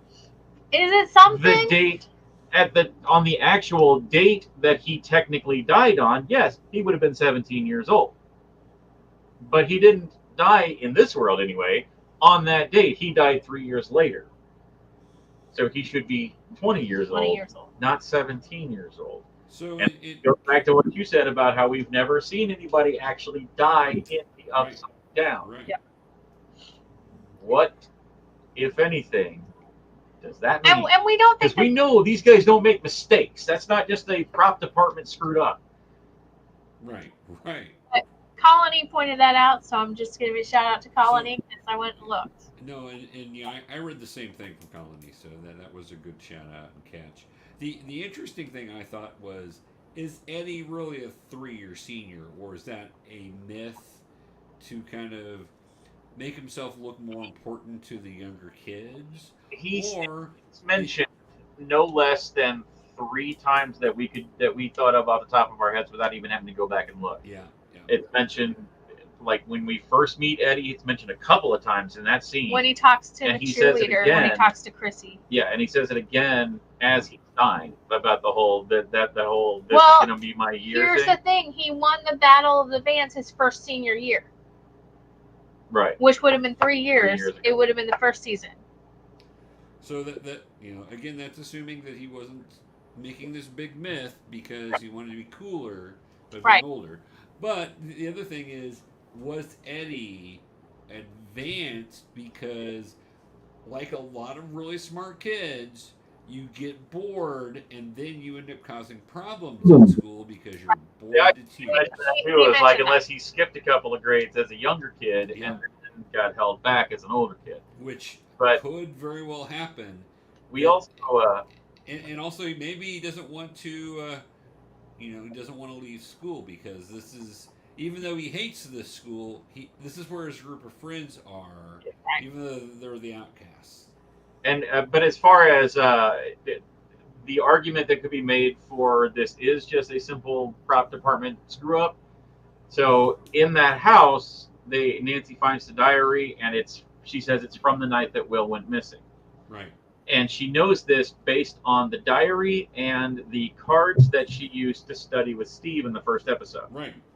However, Study.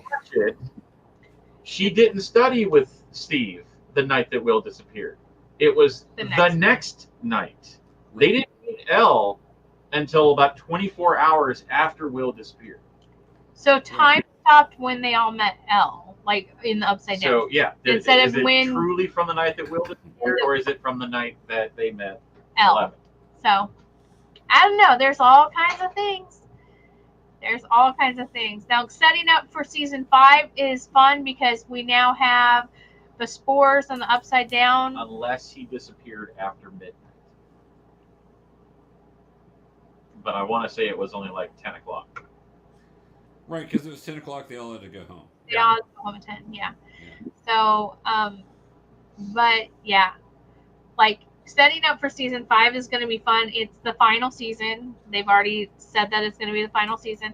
And when you get to the very final scenes, this is the part it bothered him so much. He's like, Well, and it's even bigger than I initially thought. I think we talked about this in the car on the way back from Kansas So he initially thought so you have Jonathan, you're all there at Jonathan, Nancy, Mike, Will, Elle, and Joyce and Hopper are all at the cabin. They see the spores. They go up to a hill.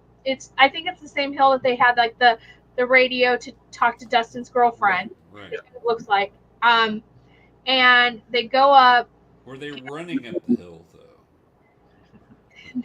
No, they weren't. They should have been. That would have been hilarious. A never-ending story. Either, so. That would have been hilarious. But they go up on the hill to look down on Hawkins, and they see like the death coming up.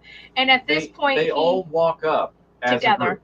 Like in just one clumped group, they all walk up together. But when they reach the top of the hill, Jonathan and Nancy go over here. Mandy. Mike and Will stand over here. Joyce and Hopper are way over there. So you've got 2 people, giant gap, 2 people, giant gap, 2 people. And they walked up together. And then Elle walks, of course, ahead. But then we noticed, watching that scene, that it goes even further than that. So he noticed that. He's like, why are they all just in two? And I was like, they've done that the whole end scene. It has the first people you see seeing the spores. Cuts through all the groups, You see Mike's mom and his sister seeing the spores, and they're staring out the window. And then you see Lucas and his sister looking out the window, and then you see them. Then you see Robin and Steve. Now, technically, the girl that Robin likes is also there, but she's not a main character, so we're not going to count that one. But you have Robin and Steve they looking look out the window. Then it cuts to Dustin and Eddie's uncle, which granted, Eddie's uncle also not a main player, but doesn't mean that he won't be going forward. Same with the other girl, but still. And so they with one walk exception, out. Being Dustin. With one exception, that being the girl that Robin likes, you've got 1, 2, 3, 4, 5. What? 6 groups? 7 groups of 2. Why? Again, these people, the Duffer Brothers don't do that type of thing by accident. Right. They plan this stuff, and that group walked up to that hill together, and once they reached the hill, spread out. And then you also see these other groups. Now, it could have just been for a dramatic shot, and it just happened to be that that's, the groups that people are in. But like Dustin and the uncle were in the school talking. But when it shows they're now outside. They walked outside. Versus Robin and Steve looking out the window instead of them being with them. So it could have been the 4 of them looking together, but instead they had 2 of them go outside, 2 of them stay at the inside, window. 2 at the other way, and a lot of them are looking out from the outside, like the inside out. So instead of upside down, the inside out. They're looking from inside a building out. Oh, Mandy. Mandy. But so theory-wise, I've said all along that Elle is not the only one with powers. I wholeheartedly believe that at least Will also has powers. That's why they've been. He's Will the Wise. He's been, he's been their wizard since day one. Go back to season 1 where he's throwing the green fireballs and his mom called them cabbages. So, and that has been a thing that has stuck all throughout. And they've given all the classifications for the other characters too. You've got like Mike, it's the warrior. You've got I think Lucas was the bard, and I forget what Dustin was. But in the final scene when they're all there at the cabin, it cuts to what's Argyle doing? Oh, he's over there picking mushrooms.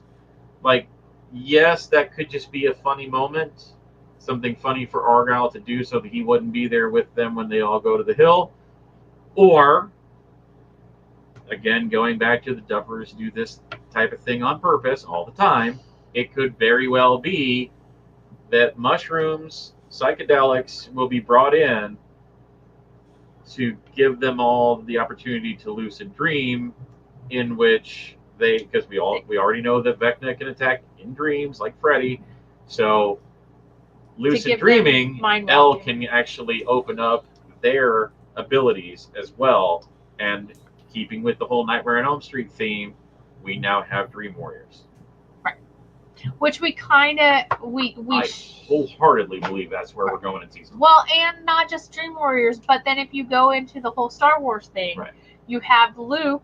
If Elle is Luke becomes the teacher of the Jedi. Right. So and this will basically end an actual D&D game with the party attacking the big bad. No, it's going to end with people like us at a table rolling, going, that's how it's going to end. That would be the perfect ending. Yes, it would. I'm just saying, throwing it out there. Everybody who's watching is like, this woman needs to stop with that. Think about it. I've said my piece, so I will be back to close out the show. Well, we're almost done. I think we're done. Yeah, we are pretty much done, yeah. So, there was so much in these 2 episodes. It was just crazy. And we didn't even touch base on it. I'm like notes. I have notebooks. Wait, and some crazy mom says that's yes. Actually, in this season, it was the basketball player was saying that. Well, it's the full-on satanic panic in this season. So yeah.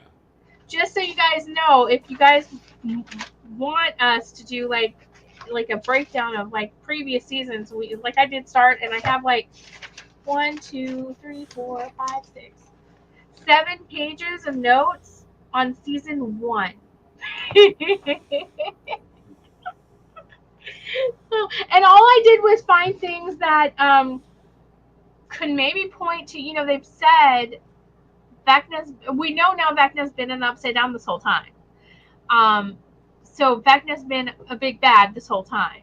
And the Demigorgons and all of these things are things that he's controlling or that he has like set loose, right? So this is just, yeah. So when Nancy calls Barb's mom is when the Battle of the Bands poster is, and it's the same one that Eddie said he won when he's talking to Chrissy. Right, right. The episode 1, Will says he's gonna get Dustin's X-Men 163, which is the introduction to the Phoenix, which is, I think, very telling considering Will's called Zombie Boy. He's raised from the dead. Like, it's that whole, like, he's raised from the dead like a phoenix. That's why I think Will might have powers. They're just all kinds of things. There's lots of dragons in the thing, like not just the D&D, but like artwork and stuff, which I think points to a dragon being the big bad. One of the dragons in D&D being the big bad. I do think that Shpoo's idea of the Hydra is probably pretty close because of the way Nancy described it. Yeah, yeah. But in all of these, literally the top, why Will? Why Will? Like, that's my big question. Why Will? So. Well, and I kind of wonder if Vecna just wasn't strong enough in the first few seasons to show up. He's using these things as a way to gain strength by breaking through with the Demogorgon and everything else. It's been a way to get there. Right. I did have a question, okay, and this is a question that I have not got answered, and maybe somebody out there can answer it. So Vecna's creating these gates by killing people, right? So these gates are openings from our world to the upside down, in order to create a bigger gate, which will bring the upside down to our world. How do the Demigorgons make their little gates? Well, in season 1? Elle created the first one. Yes, but in season 1, the Demigorgons, like the tree, the Demigorgons can come into our world and out, like whenever they're hunting. Like, how do they do that? That's a great question. So maybe he can only have powers to open it at a temporary time to let him out. Right, which is possible, but I feel like it's more them because they're hunting. Right. They smell blood in our world. They create a little like even to the point where in season 1, when the Demigorgon breaks in or is trying to break through the wall, and Joyce sees that, but then he breaks in through the ceiling when they're trying to capture him and kill him, and then when he gets to the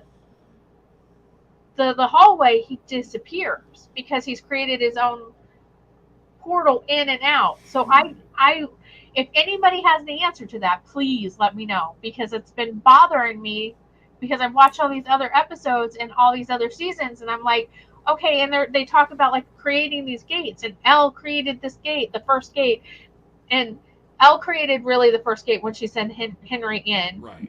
Which we find out this season, but she created the gate that's a big issue in season 1 and 2 and 3. Right. When she was trying to go through, when Papa would send her in to look for Henry, and that happened, and she screamed, and it created another gate. So she's created these big gates, and now Vecna's created huge gates. But is it possible that these little gates have been open all along? Like, they open, and do they only open in Hawkins? Like, so far? Or that we know of? Because if the Demigorgons are able to go in and out in between the worlds, the two worlds, like, how do they do that?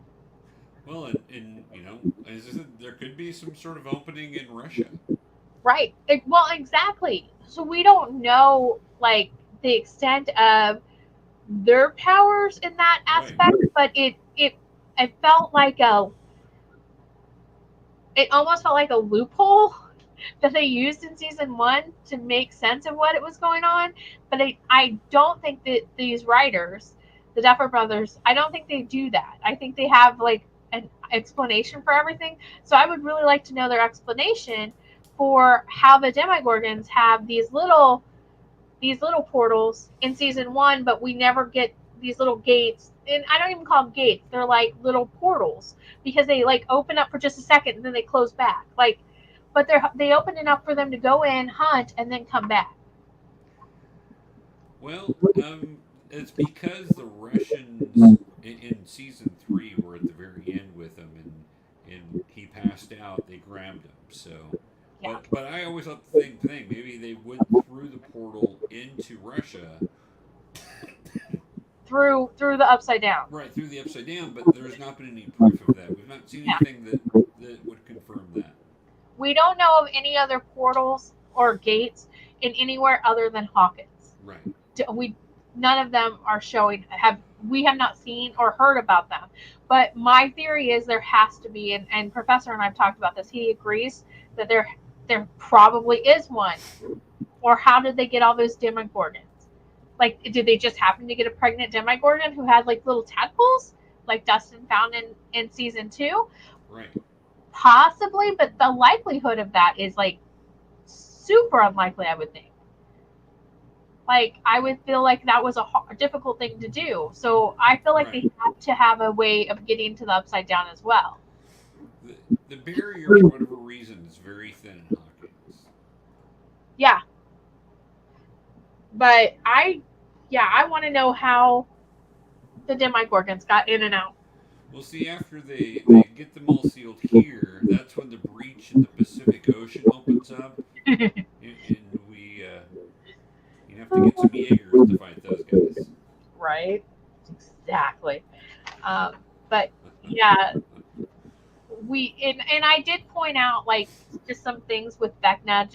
I'm not going to bring in all my notes from this, but Vecna, when people are like, "Oh, Vecna's not been around," he has. They've literally said he's been around since before Elle left the lab. He's been around because she had at least a year or two between the time she put him through the Upside Down to the time that she escaped, because she was very small at that time, but at least a year. And Will, I truly believe that Will went to his happy places, which is what helped. But I also believe that Will singing the song that his brother taught him kept Vecna at bay, because we do know that music somehow brings you back into reality, and it hides you from Vecna in a way. So I think that is very important. There's also, we've talked about like Will and 11 and like brother sister, not like real biological brother and sister, but they are being raised as brother and sister now, and that whole like Luke and Leia thing. There's also something else. When Will is or like in the Upside Down, and he's at his Castle Byers, on the bed is a lion, a little stuffed lion. And when Hopper goes the first time to the labs and he sees the little girl's room, which is Elle's room, the same lion is on the bed. The same stuffed lion, which I think is very like letting you know that they're similar. Right. So, and they both are in love with Mike. Mike is Han Solo. Just saying. No, I don't know. I'm not saying Luke was in love with Han. I'm not saying that. But you know what I mean? I'm like, I don't want anybody going there. But oh my. It's a thing. It's hilarious. But there's so much more. There's fan fiction being written right now because of you, AJ. Yes! My life is complete. But yeah. So let us know what you guys think of Stranger Things Part 2, Season 4, and what you're looking forward to, and if you have any theories on Season 5, which will be the last season, which makes me very sad. So Mandy, you need to get caught up so we can talk about this with you. Yes, Mandy. Trust me, like, the first season we watched all the way through it, and I will say it it's really good, but you know, you have your baseline of trying to get to know all these characters and stuff. By the time you get to the second season, you know, like the main characters a lot, and you can really grow to um, appreciate everything they're going through, especially Steve. I will say that, especially Steve. Just watch it for Steve's growth as a character. As you get into season 2, because I know you're in season 1, Mandy. Once you get into season 2, you'll have a different appreciation for Dustin also. Dustin is hilarious. I love that. He's my favorite character. Mine too. Favorite character. When he goes up to Mike's dad, that's hilarious. And he's so like brutally honest. And I hate it when they like in season 3 when he has a girlfriend and he's like, no, I have a girlfriend, and they're like, no, whatever. Right, like, you're making it up. Does he lie? He doesn't lie. Like, he just tells you the truth, even when you don't want to hear it. He tells you the truth. Like, I love Dustin. So you got to find time to watch it when the kids aren't awake. I mean, yeah, it depends on the kids. Like, Lex would love it, but your youngest might be too young for that. But Lex would love it. So she anything with power, she'd be going around like this all day long. Yep. Well, you should do the season 4 thing and scream at somebody like that. And just nothing. Nothing. Then grab a roller skate. That'll fix it. I told Shmo, since like this, it's growing out. I was like, I could just shave the whole thing and I could be like Elf.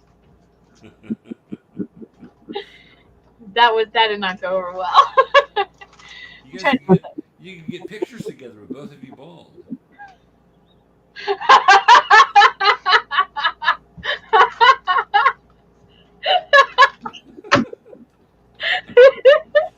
Oh.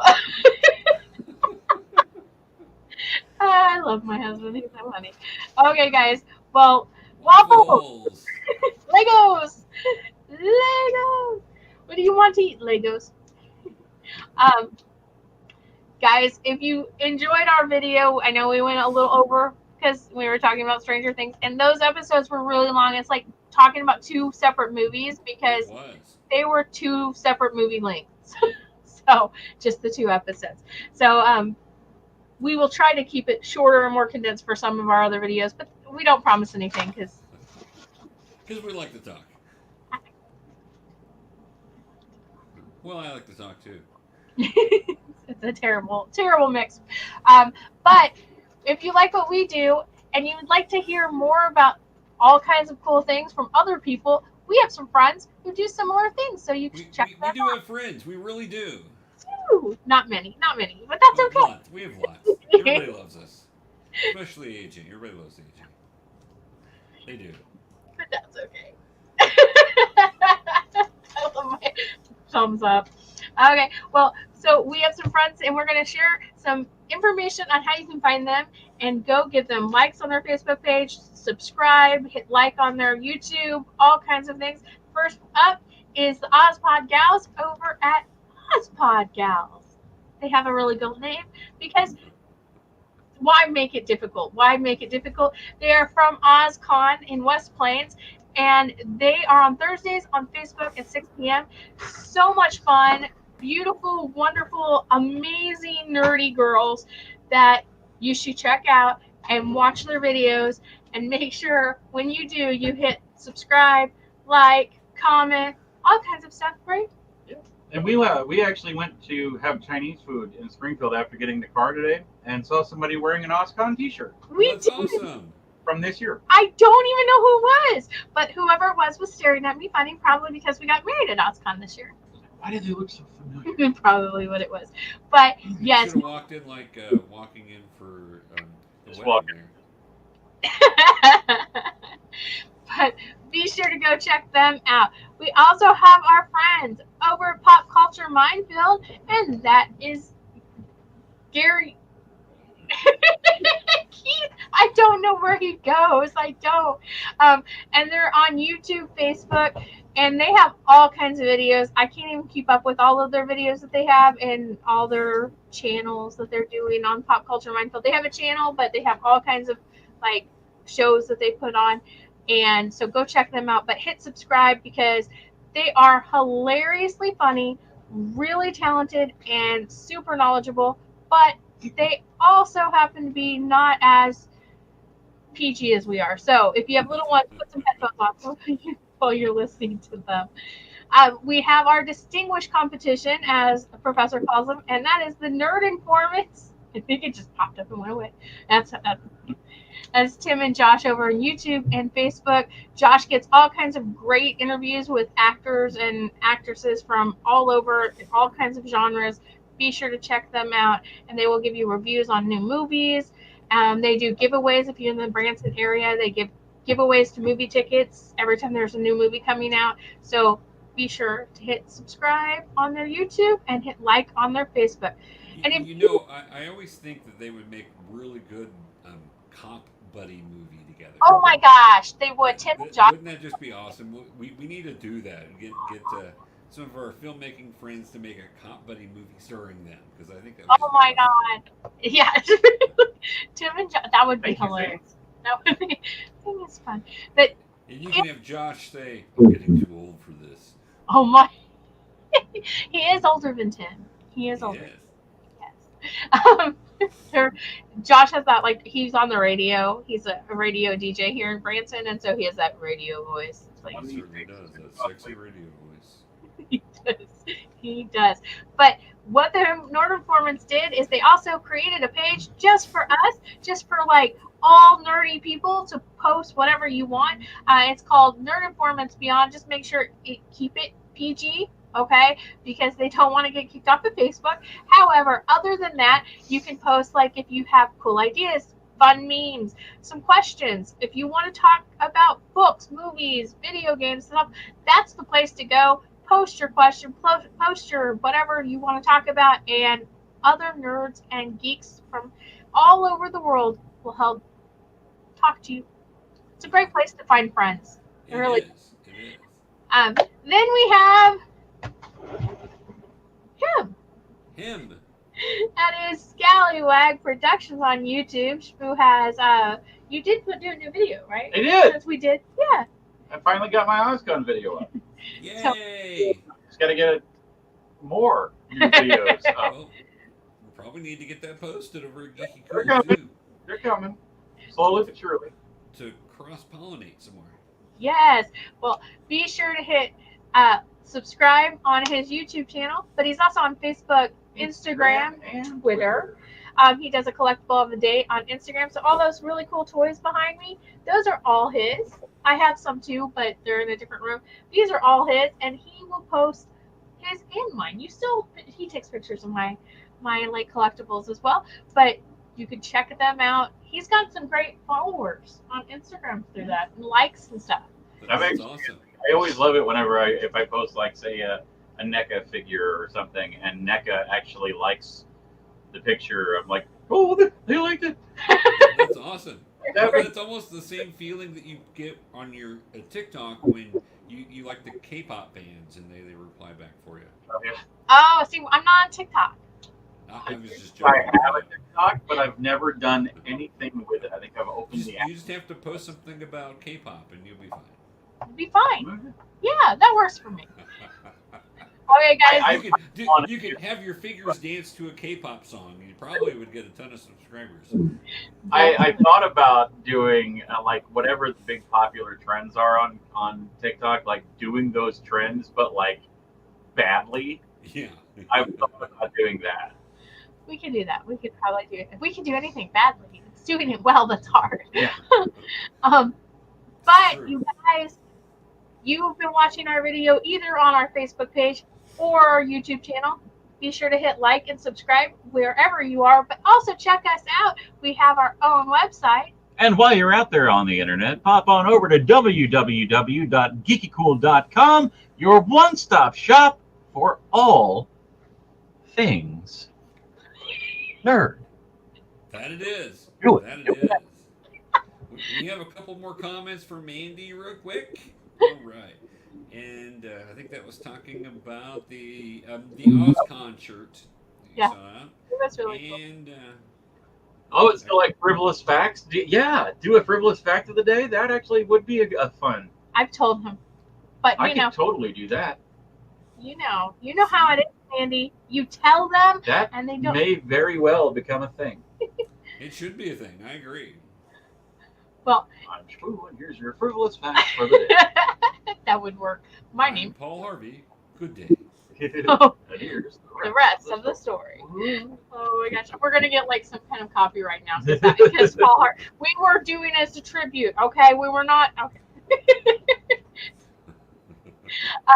Okay, guys. Well, we are gonna get out of here for tonight, but be sure to check us out next week. We don't know what we're gonna talk about yet. Do we know what? Wait, what, do you want to? But we'll talk about something. Remember, Professor and I had an idea actually. I can't say that this will be next week, but something that'll be coming in the future is that we are each going to pick a show, a TV show from the 80s that is in desperate need of a revival, renewal, or reboot. We will come up with an outline for the pilot episode and then our pitch for what the series will be. Yep. 70s or 80s. Some old time show that needs a revival. Maybe 90s. Who knows? Yeah, Maybe. Yeah. No, I love that. Well, next week I won't be available Tuesdays, so we'll have to do it Thursday because I'm going to be like Eddie Munson and rocking it out next Tuesday night. So. Where you going? Just a little concert, Def Leppard, Motley Crue, Poison, and Joan Jett. That's all. That's all. It's fine. It's fine. If Professor and I went and saw Hailstorm with The Warning and Lilith Czar in the city last week, he had an extra ticket, so he let me tag along. So thank you for that. You're welcome. I'm glad you enjoyed it.